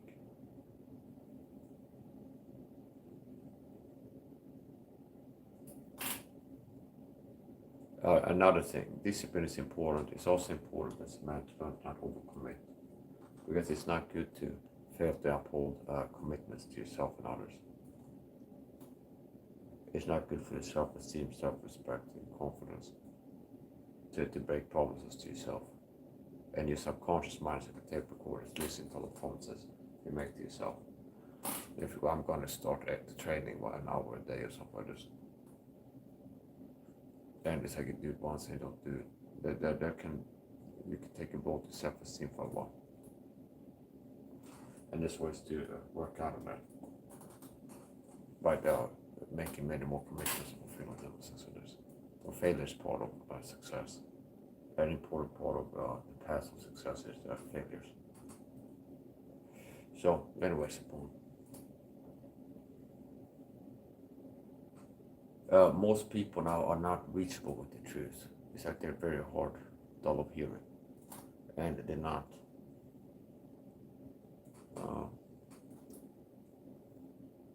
They're just not interested and ready to receive certain truths. People's minds are preoccupied with other things. There's also a decrease of quality of mind in the masses, which I see being a part of the problem. Where there's a decreased quality of mind in the masses, where I believe that maybe Job had a 300 IQ or something like this. If you get tested. Okay. Maybe the average IQ, some of these Bible people, contrasted to the average person, I would be like sky high in contrast. I would be surprised.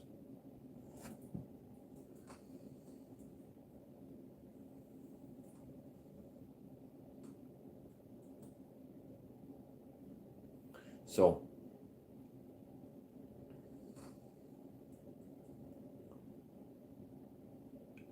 Joe Rogan podcast. I have been looking at his podcast recently. I saw he had Mike Baker on. I went to his channel, looked. I didn't watch the whole podcast for a while. I saw I had Mike Baker on again.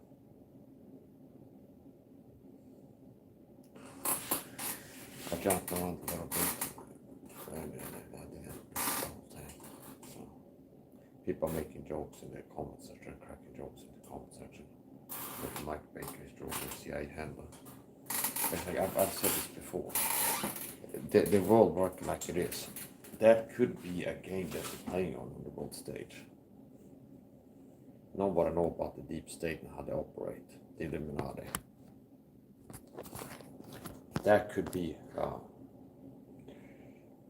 there could be some truth to that. Meaning, if Joe Rogan has been captured by the deep state, by the Illuminati, the deep state Illuminati have a way of telegraphing, signaling, like revealing what they're doing in some way, shape, or form. That's part of MO. So to convey that to the simple masses, to a point where checks and boxes, they've let the truth out enough. It's like, yeah, Joe Rogan was captured in 2020, let's say, pick a date. 2014, Joe Rogan was captured by the Illuminati. He was talked to, they sat him down and showed, they opened a briefcase and showed an altered egg of JFK assassination, a bullet cam. They showed a bullet cam. It's a video game that had a bullet cam. You fired like a sniper rifle, and it's like the camera is the bullet you're flying through. They showed you bullet cam footage of JFK assassination. They sat the Rogan down in the dark room in Area 51 in the basement. They snatched open the briefcase, and it's an alternate angle of the JFK assassination, and that angle is a bullet cam, which if you're not a gamer, you won't know what that is because it not exists in real life to my knowledge. But it'd be like if you put a camera on a bullet and fire it, and then high-speed footage, so you, like your view is a bullet flying through there. Okay, so they show you bullet cam footage, of JFK assassination.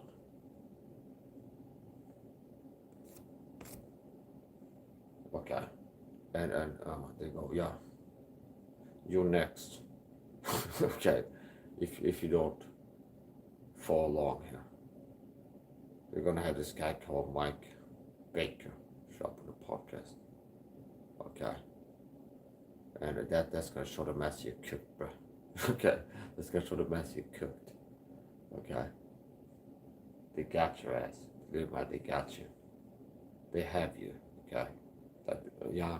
So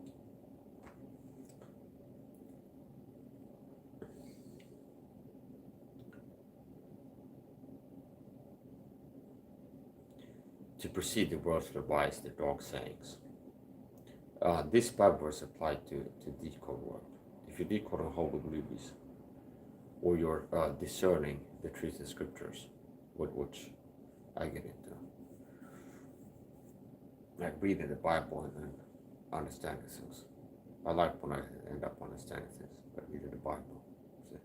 So, and it's like seeing things that I didn't know. Pastor told me this. I read the Bible and I feel like I got an insight just reading the Bible. I like that. There's a point. Joe Rogan cooked, baked, cooked, half-baked, cooked. Okay, maybe he's not to the level where he was a cowboy in Epstein Island. Possibly he was. I've made a video before, and Joe Rogan exposed he was a cowboy on Epstein Island. See, Joe Rogan was a cowboy. Joe Rogan is Epstein Island. As a matter of fact, Joe Rogan is Epstein Island. He was more after his pre-teeth physique. Boom, gotcha. It was more after his hairline before he shaved it off. See, Joe Rogan is Epstein Island. He's so deep in Illuminati that the Illuminati, to honor him as an homage, they made like the artificial island, like on Abu Dhabi, they had like all kind of, they just make like a sea here, there's no sea there for this. Make it rain, make it rain, they make it rain on them holes, I'll make it rain, I'll make it rain on them holes.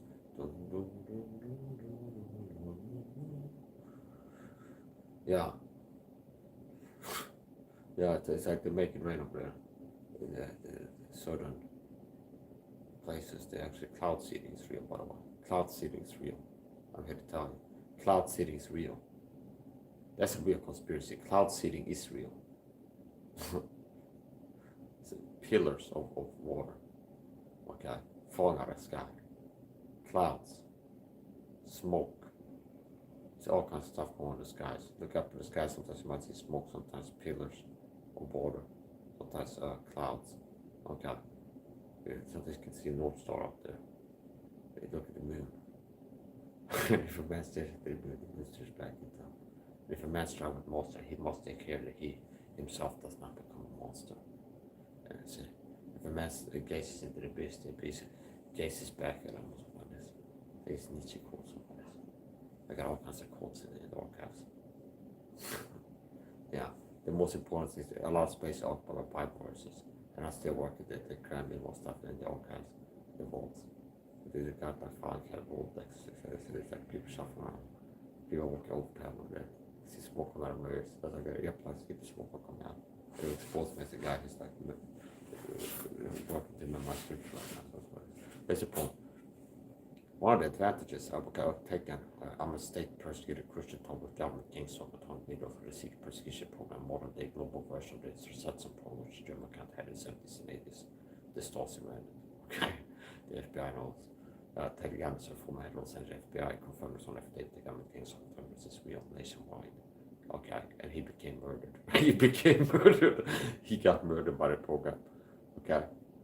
And I'm not laughing at his death, but it's like, I'm enjoying how I'm making this content. A lot of the entertainment is because I'm working I entertain. I'm self-entertaining. I'm having a good time making videos. And if somebody else finds entertaining too, I don't mind. A lot of times I end up making videos. It's because I'm entertaining myself at the moment. And I put hashtag entertainment. Because this entertainment happening video for sure. Either way. I don't wait until I have 100 people come say, oh yeah, I was entertaining on last stream or something like this. Until I put hashtag entertainment or something like this, or Mike's entertainment stream or something like this. If there's entertainment in there, it's there. So, anyways, the point. Yeah, okay. Okay, I would like to have one of these many black things where I can flash your mind and then download it with all the truth that you need in it. So I will finish. That's a joke. I would like people who want. That's the point. Yeah. So Joe Rogan, Mike Baker. Here's how the Illuminati operate the high truth in plain view. Okay. So if they're doing something major involving the masses, their MO is to reveal their hand and to show the plain view. Okay. So before the 9/11, they hinted at it in whole movies. Before other things, okay, they hinted it. It's major moves they pull off, like milestone events. They will foreshadow it, which makes me dangerous. That's one of the things that God one that can see. That's one of the things that makes me dangerous to Illuminati. And I milk that for human insignificance on the regular, and it gives me mind and dopamine hits as I'm reminding myself of that fact. So, but here's the point. So anyway, here's the thing. Yeah, so one of the things that makes me dangerous to Illuminati, okay, one of the things that makes me dangerous to Illuminati for real, is my ability to be able to see the truth that most people are blind to. Truth that is like it's available, but they're not really wanting the masses to wake up to this. Okay. Now, it's such a strange world we're living in. We're just hiding things right in front of you in plain truth. Do you understand how crazy this world is? where there's such deep truth hidden in plain view in Hollywood movies. That are seeable. Words of the wise dark sayings. That's what I coming back to that. Hooks and loops. Velcro. So Velcro back here. Hooks and loops. Tabs and loose ends here. So yeah, words of the wise dark sayings. To precede the words of wise the dark sayings. The Illuminati are satanic. The God is what is the devil. The hope of light and wickedness. When Satan tempted Jesus, brought him up to a high place and showed him the kingdoms of the world and the glory thereof, and he offered them all unto the Lord, if you would only bow down and worship him. See, because he was his to give. Satan is the chief cosmic kratom, dipped in olive oil with some garlic right down. The cosmic kratom. The word the cubes called Italian foods are like cubes of dried or fried something bread.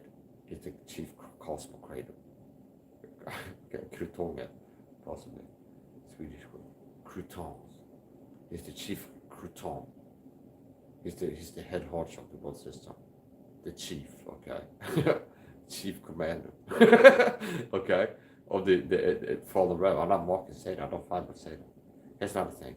There's some Pentecostals to get into these spiritual showdowns. They're LARPing wizards, okay, Cat Kerr, okay, and people like this.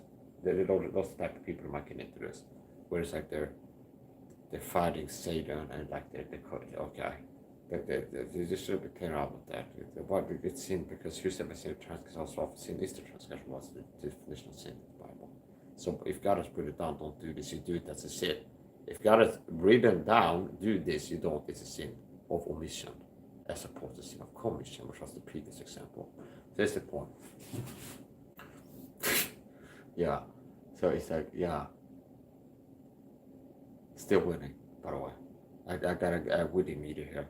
Like, you know how you have in a car, you have like the fuel gauge and the speedometer. I got a winning gauge here on my desk here, and I'm checking the winning level, and I make micro adjustments if needed. If you start tanking winning, you have to raise the bar a little bit. You have to put some more octane into it. Zoom. Okay, we're up the engine a little bit. All truths around me. So I quit drinking close to 4 months now. I dropped back on that. It's not an issue. Easy. It's a piece of cake. Peace of mind. It's a piece of cake. Self-control. You get on board any time you like. Okay. Here comes the doctor in charge. Doing wild life. Look at Mr. Businessman. Doing wild life. Up here on this mountain top. Doing wild life. On the way to the stock exchange, doing wild life. Speak up, I can't hear you. Sleeping on the interstate, done too much wild life. Okay, whatever. There was a movie inside the head of the Roman Coalition, and they got kicked out at next to highway or something like this. Maybe that's the Talking Heads highway. Specific one. So here's the point.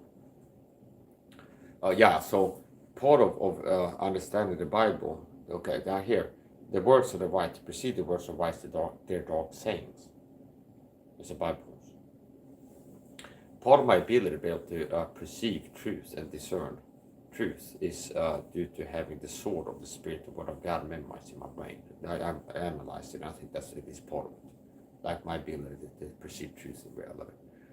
The discerner, being able to discern truth in the system, finding hidden truth in whole movies and other areas, discerning things, seeing things.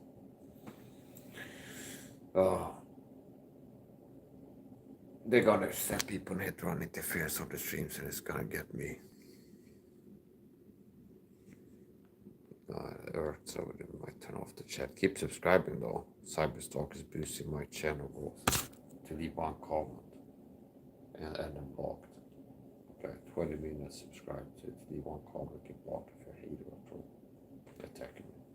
So, part of being able to discern truth in Hollywood movies is what? Part of my ability to do this is having Bible verses memorized, the sword of the Spirit, the Word of God, the discern of the thoughts and intents of the heart. Hebrews 4:12. See Hebrews 4:12, Ephesians chapter 6. Read the whole chapter, and it talks about the whole armor of God. For we wrestle not against flesh and blood. It talks about how we wrestle against principalities, rulers of darkness, spiritual wickedness in high places. And God tells you, because of these reasons, put on the whole armor of God. Having your feet shod with preparation of gospel of peace, the sword of the Spirit, which is the word of God. Breastplate, it goes through all the different armor components. Full body armor. Quench all the fire darts of the wicked. Shield of faith, I think it is. Quench all the fire darts of the wicked. So, Hebrews 4:12, I can't quote that by heart, but almost. Ulak, almost. I can almost. So that's the point. For the word of God is swift and powerful and sharper than a two-edged sword. It's a discerner of the thoughts and intents of the heart, piercing. Is it the fighter? Is it discerner of the thoughts? And joints and marrow, of the joints and marrow is in there. It's a discerner of the thoughts and intents. So basically, the word of God is a discerner of the thoughts and intents of the heart. You have human intelligence, intelligent in designing works of fiction, so-called. Okay, the human intelligence, intelligently designing things. So it's human beings writing Hollywood movies, and these people have thoughts and intents of their hearts, and they're putting this into the movies. Okay, so if you know the Bible, that can help you to understand things better generally. Okay, if you know the Bible. Now, I wouldn't say that if you're rejecting the Bible, you know it. You can't reject and know the Bible at the same time. Now, here's the point.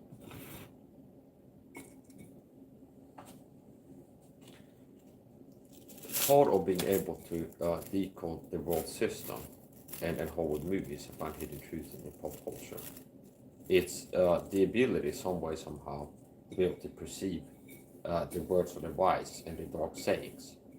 And that's what I've come to realize. That's what I'm doing when I'm decoding Hollywood movies. See?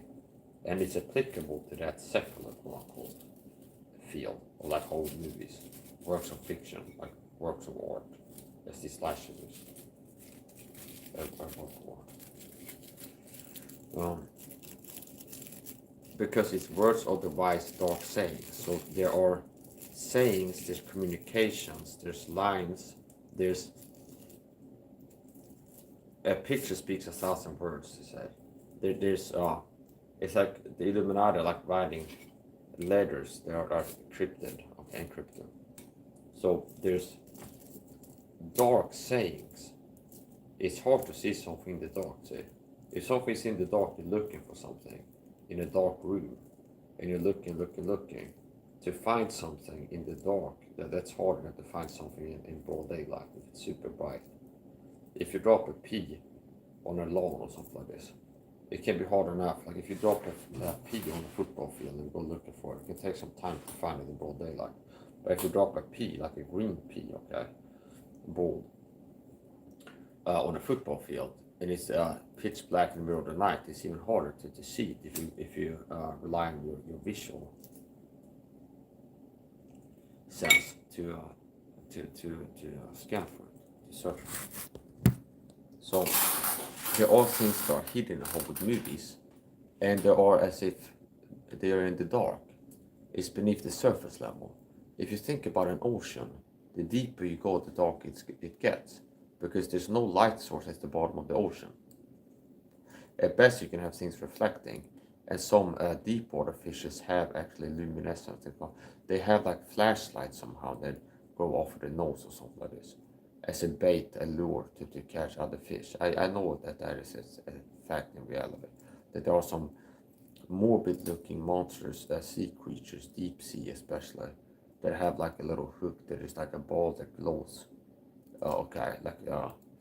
They not kind of glow in the dark tape or something like this, and they have something like that, like glows, and it attracts what they hunt, or it helps them to see whatever it does.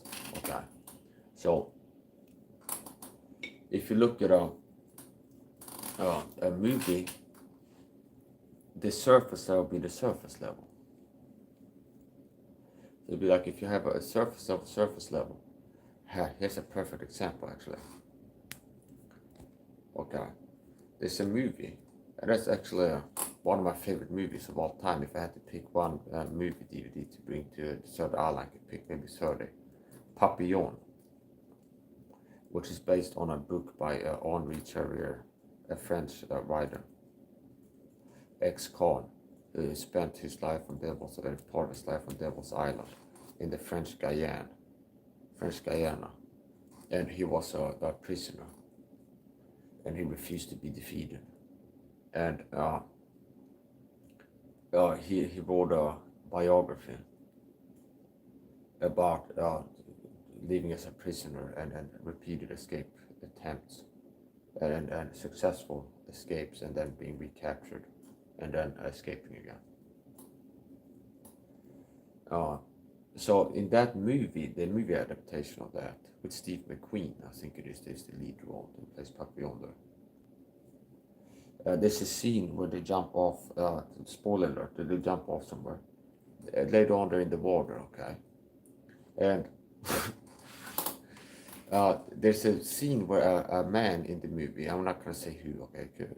He's floating in the raft. I might have to okay, spoiler alert.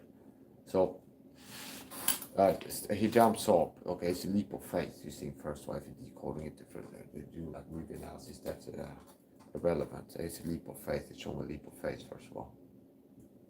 And the other guy is cowardly and won't take the leap of faith. Because Papillon took a leap of faith, because he's trusting that he's gonna get freedom from performing this act. Okay, these are the works of God, believe in him, we are sent. You trust the gospel, you're saved. Now, what must I do to be saved? Believe on Lord Jesus Christ, and thou shalt be saved. See, so he took a leap of faith. Get off the boat, Jack, or swim on the islands of his lost. Previously on Lost. So they have a scene similar showing a leap of faith in the Lost series. Jack and Sawyer on a sailboat, and they're arguing, and then somebody tells the other guy to like jump off, or somebody says there's a leap of faith, Jack, or something like this. They have music in it that I like, it's good. Anyway, it's the point. So yeah, it's a leap of faith, first of all. You cut to the chase, the core. So it's a leap of faith. So if you analyze the movie, it's a leap of faith, which is what people need to do to get freedom. So if you look at the physical to teach on the spiritual,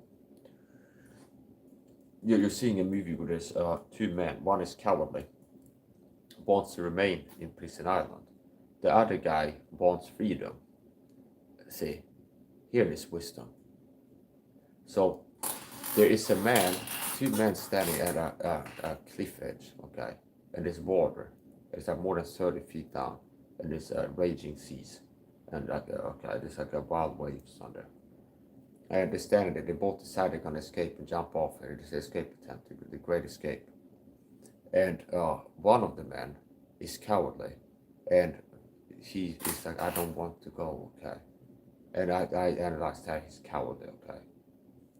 It's a reference of a lost person, Cain and Abel.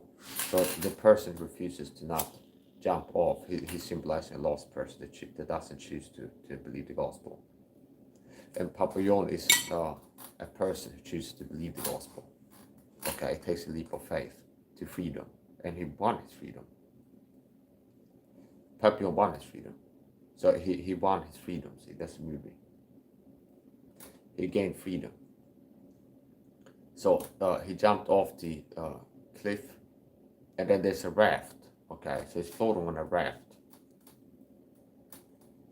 And if you look at the movie, and you pause it, and you like zoom in, and you look closely, you can see a rescue diver under the raft as part of like the Hollywood magic, where they have like stuntmen and rescue divers.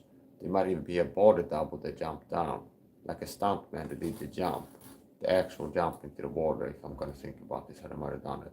Like possibly it wasn't Steve McKean taking a 30-foot leap into water, for real, if that actually happened. More likely if they had somebody do a 30-foot jump into water, it'd be like a stuntman. That it looks similar to from the back when he jumps, stuff like this. Now anyway, when he's down there on the ocean, he's floating on a raft. And if you pause it, you can see a diver under him. You can see a rescue diver under him, which they had for safety, so it's a dangerous scene to film. So in case he would like knock his head on the raft and then fall off and be drowning, they have a diver there who's ready to save the actor in case if there would be like an accident or there would be trouble, say. And that's one of these, what's it called? It's the fourth wall, breaking the fourth wall, whatever this thing is. But it's one of these things where it's like, there's the movie No Counterfoilment too, where you can see in the rearview mirror a little bit of the reflection or something like this of the window of a camera guy in the back seat who's filming the inside of the car. Maybe that type of thing. I think it's called breaking the fourth wall or something like this. It would be similar to if you have a scene and then if you pause the right moment, you can see like a boom mic or something. It's like a microphone on a stick, like that's called. And like a little bit of that is like seen in the top right corner or something like this. If you pause it, it's right second. That type of thing. So it's like part of the production bleeds through into the movie. It's supposed to be hidden production.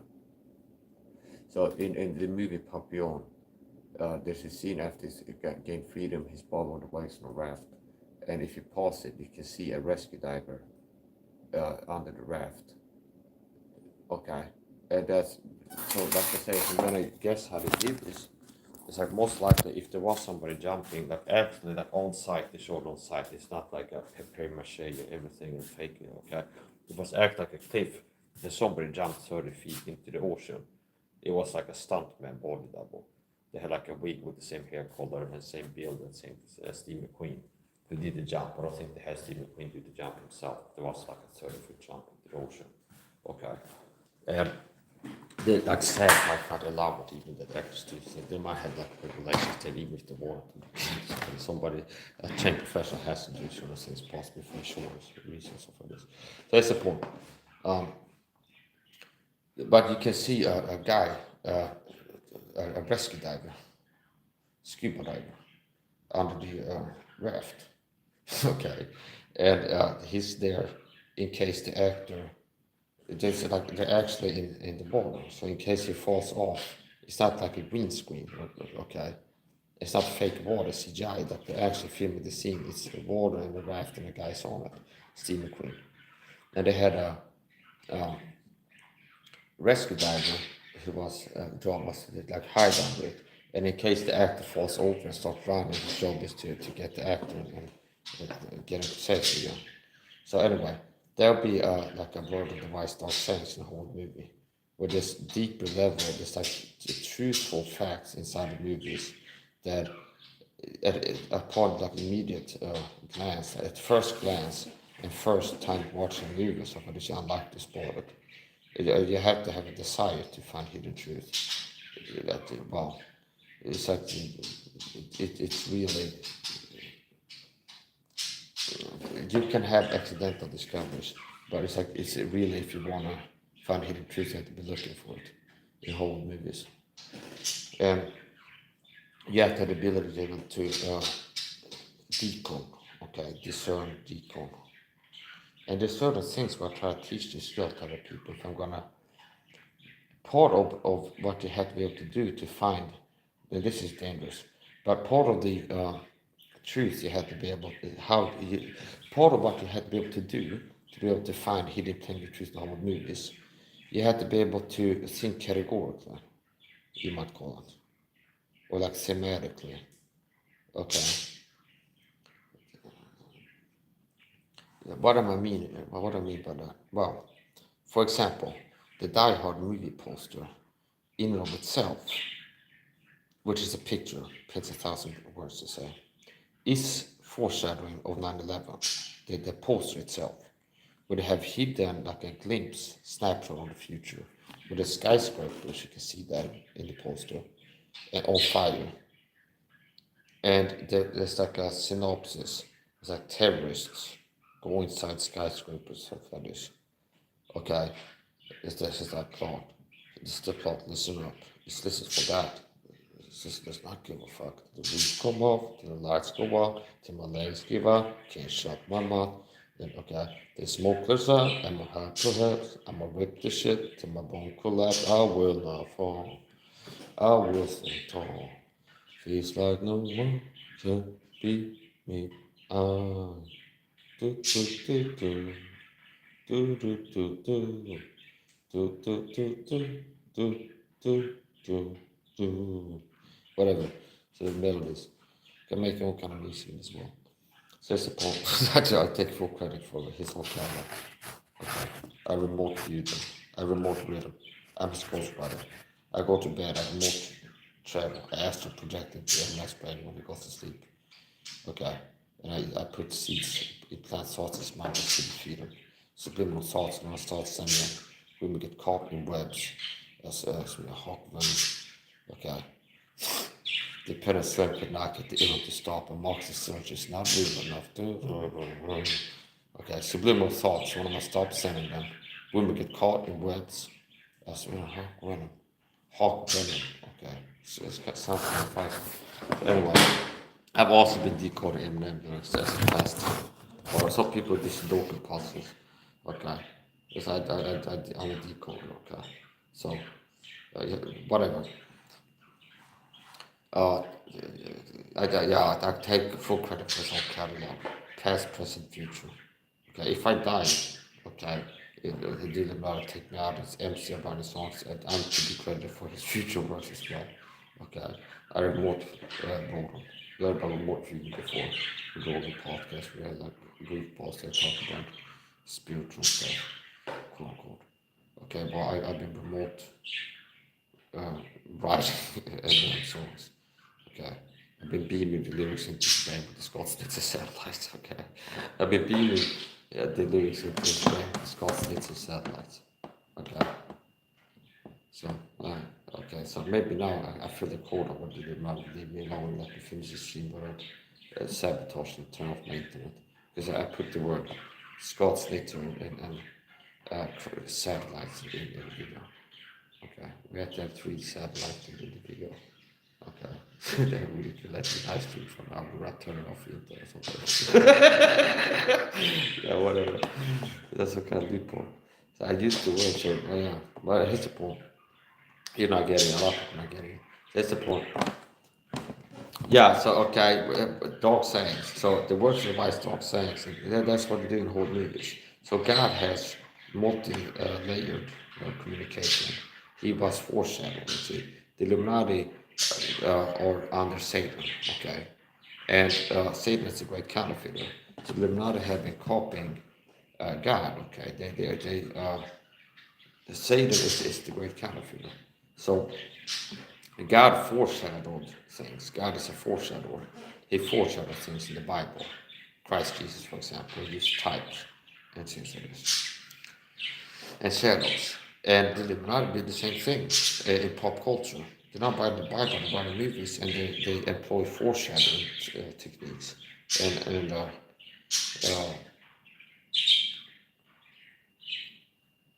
types and things like this, and shadows. The one thing represents another thing. So now that's pretty close to what I was talking about before, thematic. You have to be able to think thematically and categorically with the decode. So to use an example, the Die Hard movie poster, which I'm saying is an instance of foreshadow 9/11, the 9/11 attacks, what happened with 2 towers. You have 2 towers, you can see the skyscrapers. You have the plot synopsis and the paragraph text. So it's like a terrorist going to the buildings or something like this. And then you have a helicopter that is moving it's freeze frame. So it's like it's moving towards the towers. That is foreshadowing. There's fire and smoke. You can see that. Skyscrapers, fire, smoke, helicopter. They printed a collision course with the two towers. And this is vague enough for people to be able to plausibly deny it. Naysayers that one might be reaching. It's a helicopter. That's not like 9/11. It's in the same category aircraft. In the category aircraft, you have UV drones, you have glider airplanes, you have turboprops, you have jet fighter planes, okay, and you have passenger planes. So it's in the category of an aircraft. So it's an aircraft on a collision course, you could say, with the two towers. So it's just a helicopter moving towards them. And I count that as foreshadowing the 9/11 attacks and how they had planned that in advance. And that was really like a movie, okay? That was really like a movie. Like 9/11 events, that was really like a movie. Definitely, it was like a movie. Another thing, conspiracy. I believe that the Columbia space flight might have been a human sacrifice and like a mass psyop, okay, to traumatize. A part of controlling people's minds is employing trauma, like traumatizing people.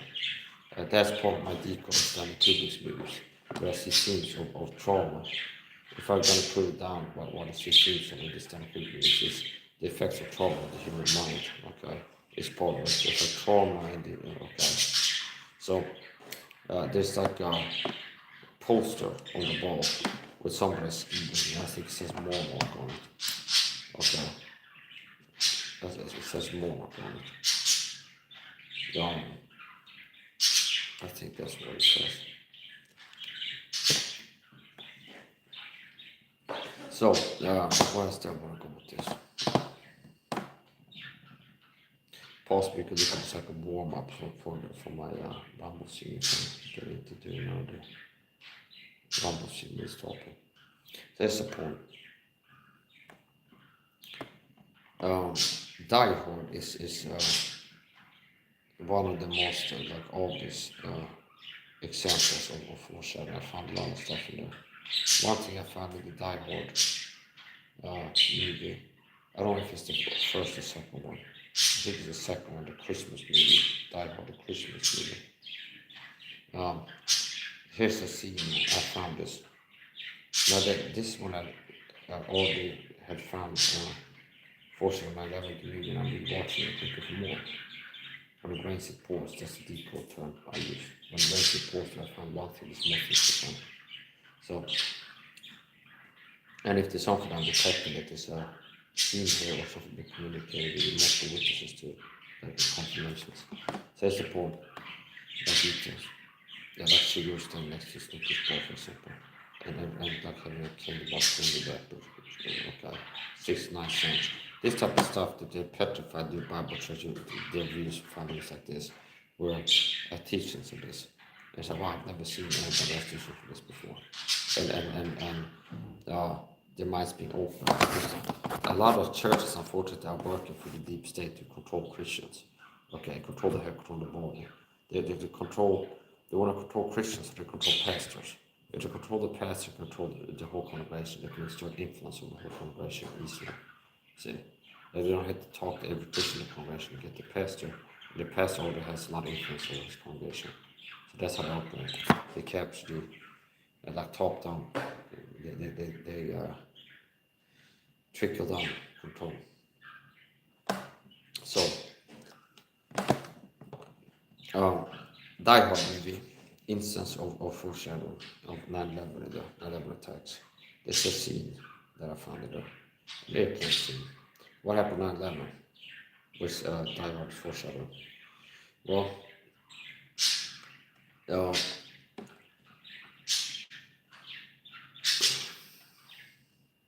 you had airplanes flying into the towers. Okay. They were blamed for the collapse, but that's not the true cause of the collapse. So, there's a scene of the movie, and I think I'll leave it at that. There's a scene in the movie where John McClane is getting off the airplane, and his passenger, the passenger next to him, as John McClane, who in the movie plays a cop, gets up out of his seat and stands up. He has a holster, a shoulder holster, or a holster, and the guy can see it now. And he looks up at him like a concerned surprise, a mix of concerned surprise, like. And he's like, I'm like, trust me, I'm a cop, okay? I've been doing it, I'm a cop, trust me, I've been doing it 9 years. He's been a cop for 9 years, okay? Now, what happened before that? No, 11 years. What happened before that, in this scene, is the guy said, his passenger, Bruce Willis and then the passenger. And the passenger said, I'm going to teach you a secret jet lag hack. When you get off the airplane and get your hotel, you take off your shoes, okay, and your socks, and you curl your toes. You make balls of your fists, you ball your fists, and you curl your toes. And that's going to cure a jet lag. And John McClane looks kind of like he's in disbelief prospect. He's not really trusting this. And the guy goes, trust me, I've been doing it 11 years. It works, something like that. Now, same paragraph is like IMDb for the script. Like same like chunk of text is about this.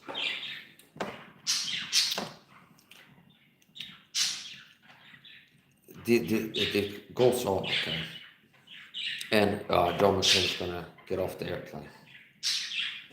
And when John McClane got off the airplane, stands up.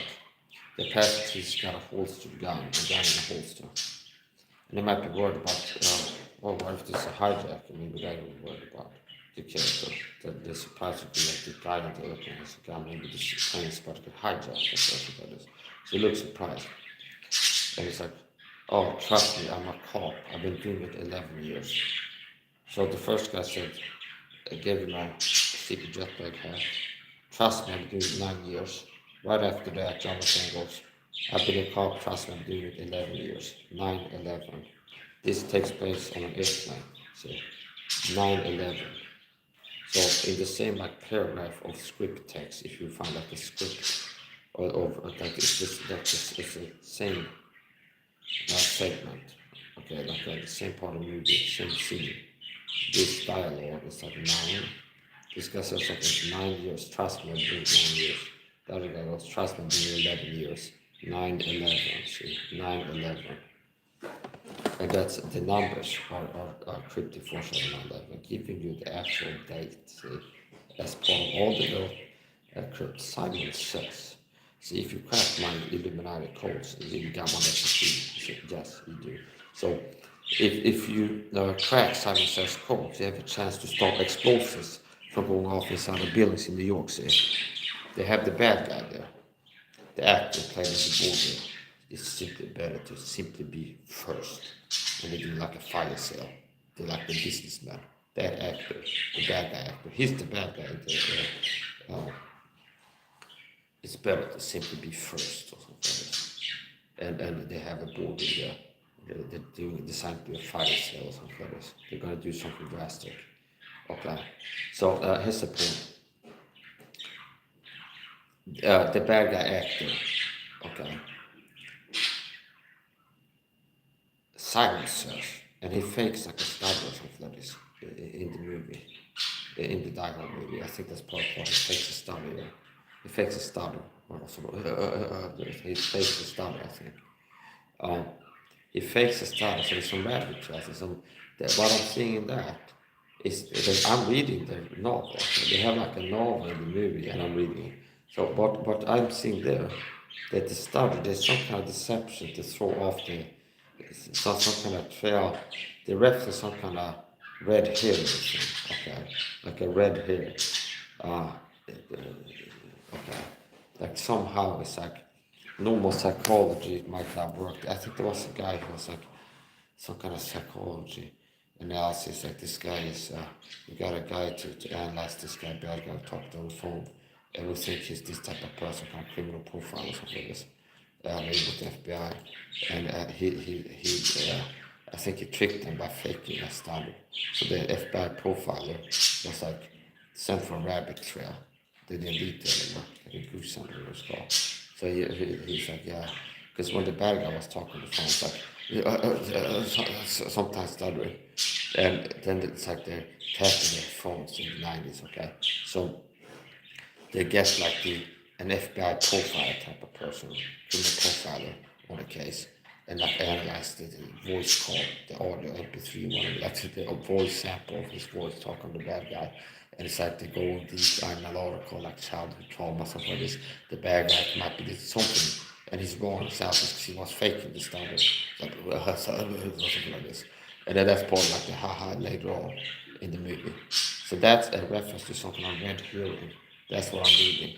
They're referencing some kind of false trail is what they're doing. Some kind of a red herring type of deal in there, definitely.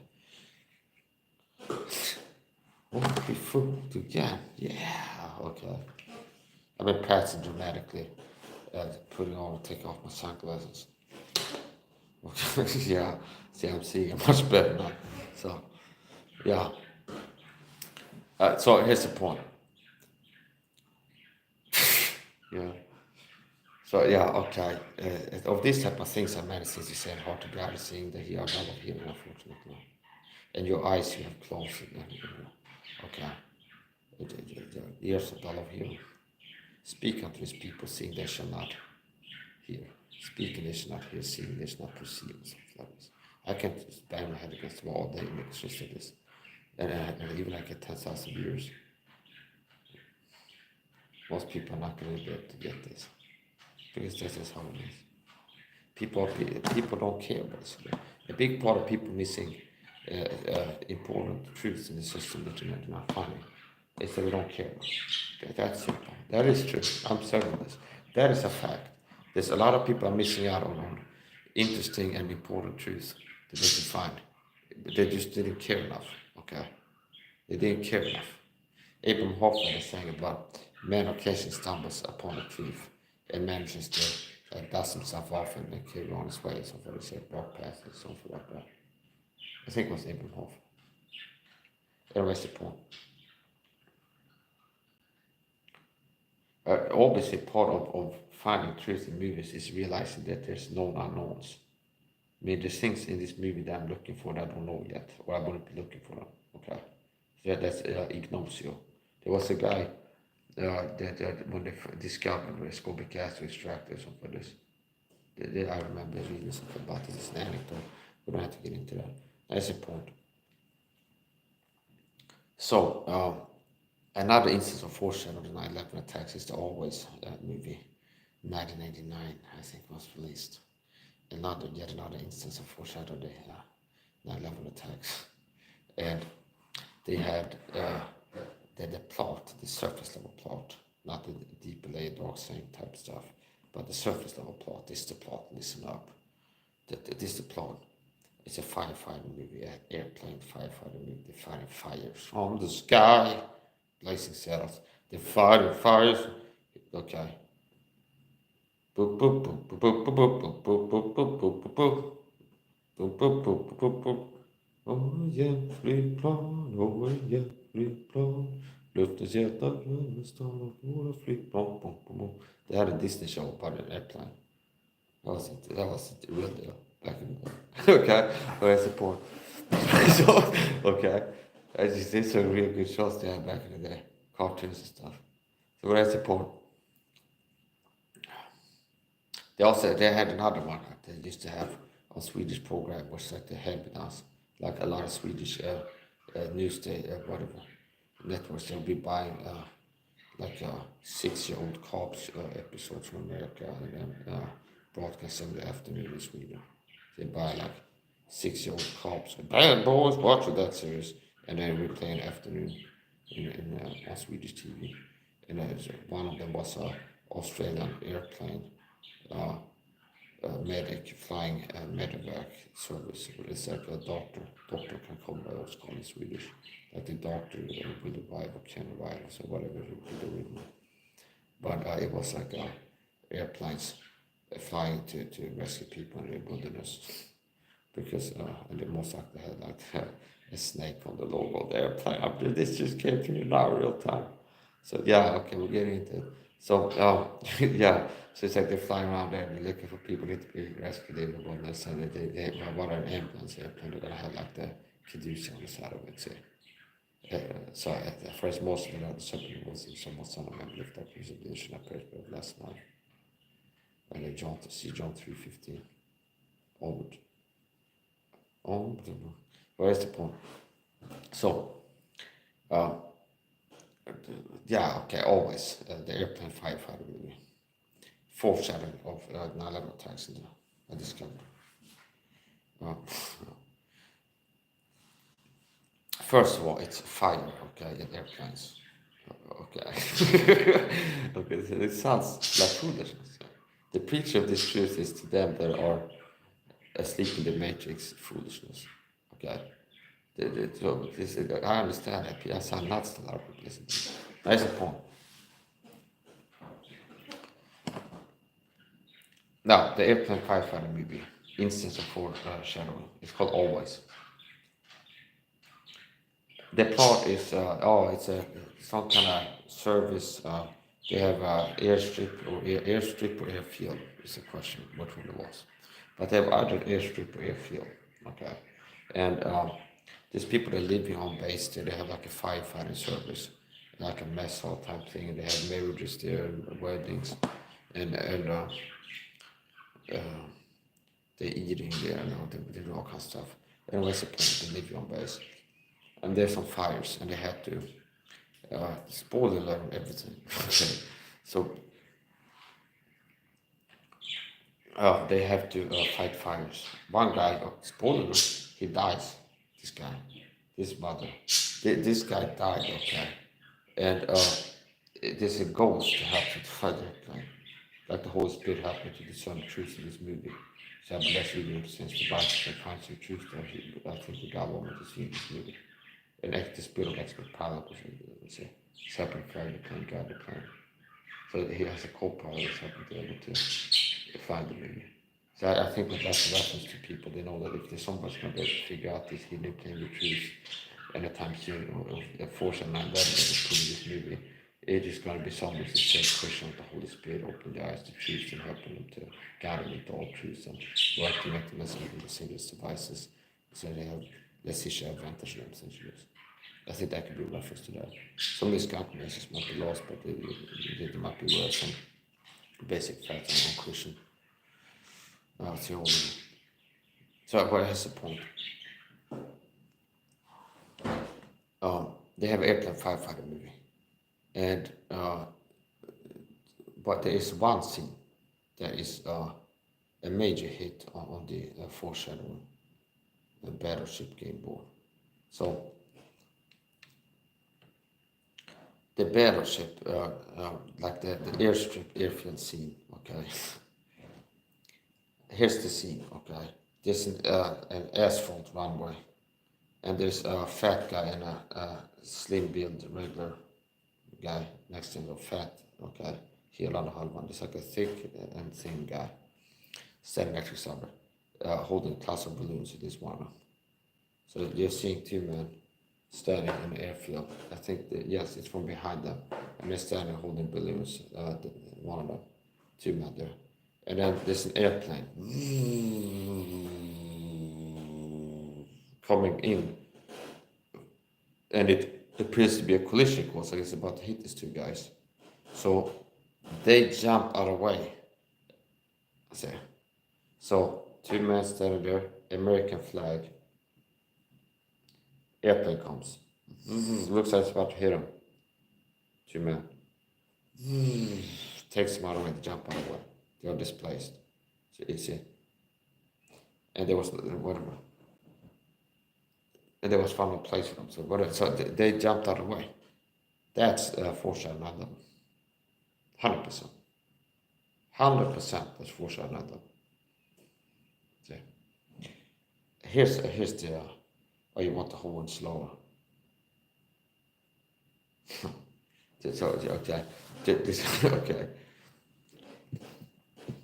Alex Jones is self-admitted to be retarded, by the way. He's not doing videos like this. He's a counterintelligence agent fake. Get me up on the podcast, prove you're a real truther, Alex. That's the one thing he'd never do. That's the one thing a fake truther would never do. Have Mike Son on his podcast, his radio show. Band.video, I think his website is now. Now beware of him and his lies. So why his point? He's a counterintelligence agent fake, okay. So truth stuff is real conspiracies, but Alex Jones is not. He's in the same box in my head as David Icke, pretty much. Okay. David Icke. So Alex Jones is both the third and the punch bowl at the same time. So what is the point? He needs to send back to the Illuminati factor for reprogram or something. He need to be doing a better job if he's going to be a trick and truth or something. What is the point? Yeah, that scene in the Always movie. That's definite foreshadow on 9/11. And further yet, I can do all this. I can teach Christian doctrine. I can teach it from memory alone, see, because my brain is not so weak that I have bad pattern recognition, bad recall ability. So God is blessed with a brain that can do some things well. Math I'm not really good at, but I can do recall and pattern recognition well, which are signs of a high IQ. So I might not be able to do this if God hadn't helped me to know how to protect my brain and heal my brain as things like this. That's the point. The airplane firefighting movie scene, that's foreshadowed 9/11. I have a video on that. But from memory now, there's a asphalt runway. There's two men, one fat, one slim. One of them is holding a cluster of balloon that across the American flag. And then there's an airplane, a propeller airplane coming to view on a collision course and looks like it's about to crash into them. And they jump out of the way, see. That scene is foreshadowing, definite foreshadowing of the 9/11 attacks. A preview of what they're going to do. And this was released, I think, in 1979, 89. You see, way before 9/11 attacks. And to explain a little bit more, the deep layers of this is the esoteric angle that the Illuminati are acting out of, where it's like Masonic rituals and things like this, like esoteric and the symbology and all of this things like this. That angle got me into that too, and I decoded that angle too. So that took a while for me to get that. I could see that this scene was foreshadowing of 9/11, and later on I've realized more things. So here's a pattern that I've recognized. In all of the instances of foreshadowing of 9/11, there's a common pattern, see, that holds true, and it's duality, opposites, see. So there's a scene in the Fight Club movie with Edward Norton and the woman that plays the woman in the Demon Barber of Fleet Street with Johnny Depp, okay, that actor and Edward Norton, and they're holding hands, look out a window, look at a controlled demolition of buildings, which is how the 9/11 towers were brought down for real. It wasn't the airplanes flying into the brought down. So this is scene, Fight Club, spoiler alert, where Edward Norton and this woman, they're holding hands, looking out the window. There's opposite sexes, male, female. They're holding hands, the Freemason M, making an M shape. They're holding hands to get the window at buildings being imploded and falling down footprint that controlled demolition going on outside. What are they? Opposite sexes, so they're holding hands being an M. The Freemason M. Okay, and if you take an M rotate, it becomes 3. In 3-3 or Master Mason, these are two big things to Masons, MMs and 3-3s. That's intimately connected to Freemasons, 3-3 and MMs. Okay. So they're showing you the ritualistic aspect of 9/11, but it's opposites and it's it's referencing the event. So I found the pattern of opposites to hold true in all of the instances of foreshadowing or references to 9/11 that I can find in pop culture. the pattern recognizes that there's always a duality, opposites, polar opposite. There's a pattern holds true. So the Fight Club movie referencing 9/11 attacks, it's opposite sexes holding hands, looking at controlled demolition of buildings, skyscrapers outside, and they're holding hands forming the M, Freemason, M, Jacqueline and Boaz. The Freemasons have two pillars named Jacqueline and Boaz, male human names, and they symbolize opposites. See, and I'm sorry, individuals, that you're serving the deep state over there up on the mountain when they did a satanic blood murder sacrifice of South Americans on 9/11, like a satanic sacrifice ritual, and you're serving these people now, and also making videos where you're attacking people like me to say none of us in this job, shilling for them, literally. So, it's a short pastor, the world. It's only short pastor, so much short pastor. You want somebody to teach you what the Bible says, tell me you can ask me questions. But that's the point.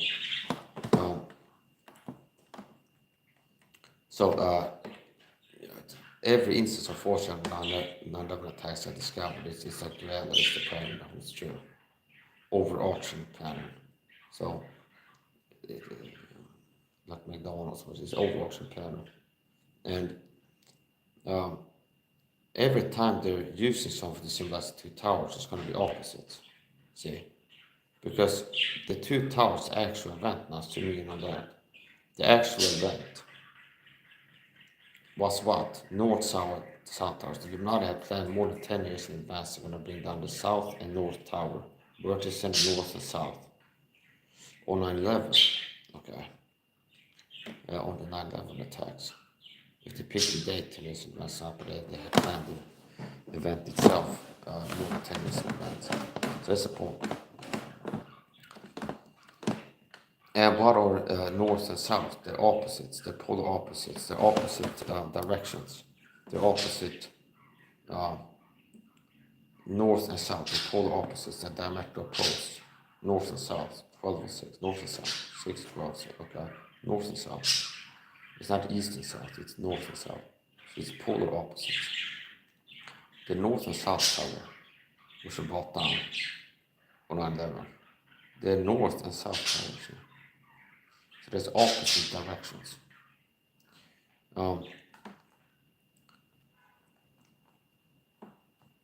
The Always movie, instance of foreshadow I referenced.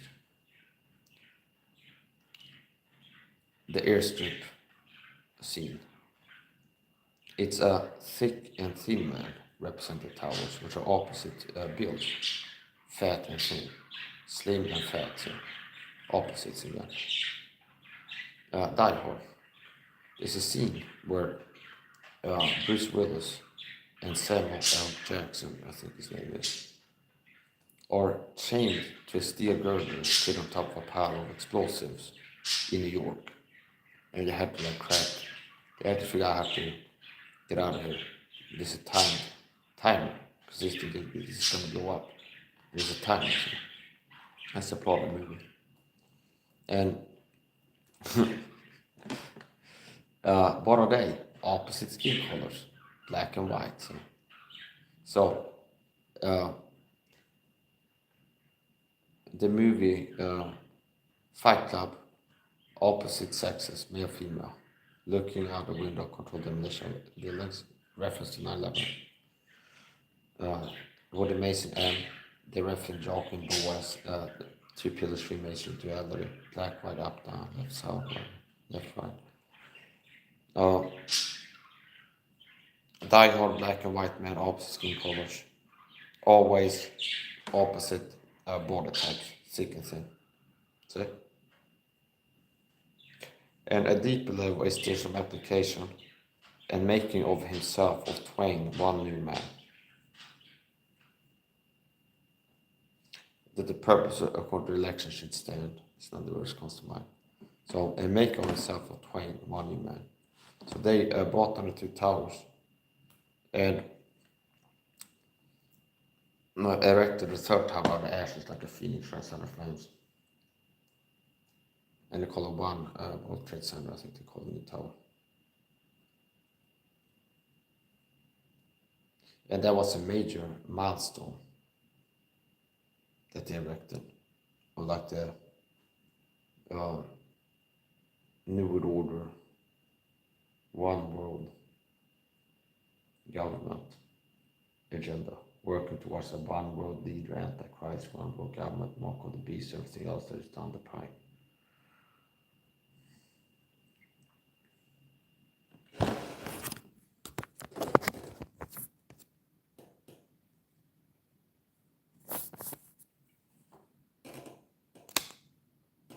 Okay, I don't know if you told them or not, but somebody came into water, they made a gift for me on Instagram. I don't know if they trolled them or something like this. It'd be like, go and check, it'd be a joke or some kind of weird stuff. If you actually had a gift from me on Instagram, I wouldn't have probably, I would say thank you, but I would be surprised if they just trolled me or something. I just checked the chat, maybe check the chat, I've been purposely elected to not look at the chat while making this video. So.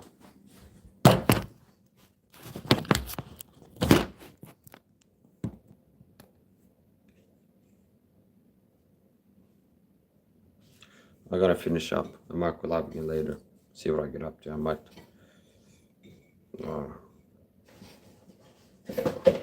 I should start doing more cliffhangers.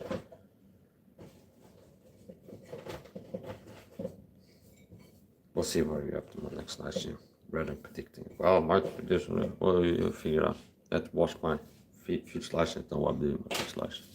I'll just let you know. Tomorrow I'm thinking about doing this one. I gotta finish up.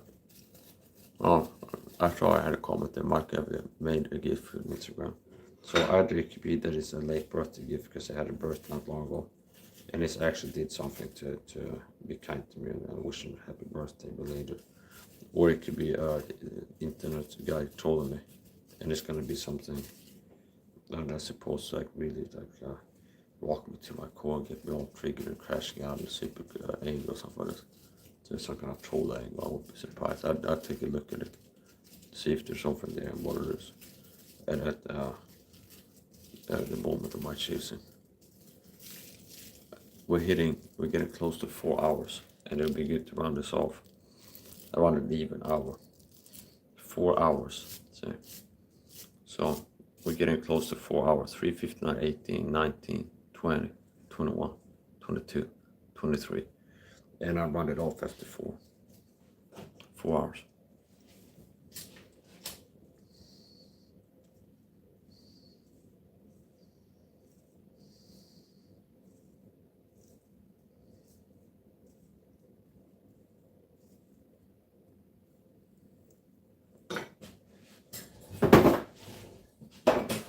I'm gonna make coffee. I'll tell you about a little bit of allergy flare-ups recently. I've beaten my allergies down, but recently I've been having a lot of allergy stuff. Keep going around itching, having skin irritation. Yeah, my allergies have been flaring up recently.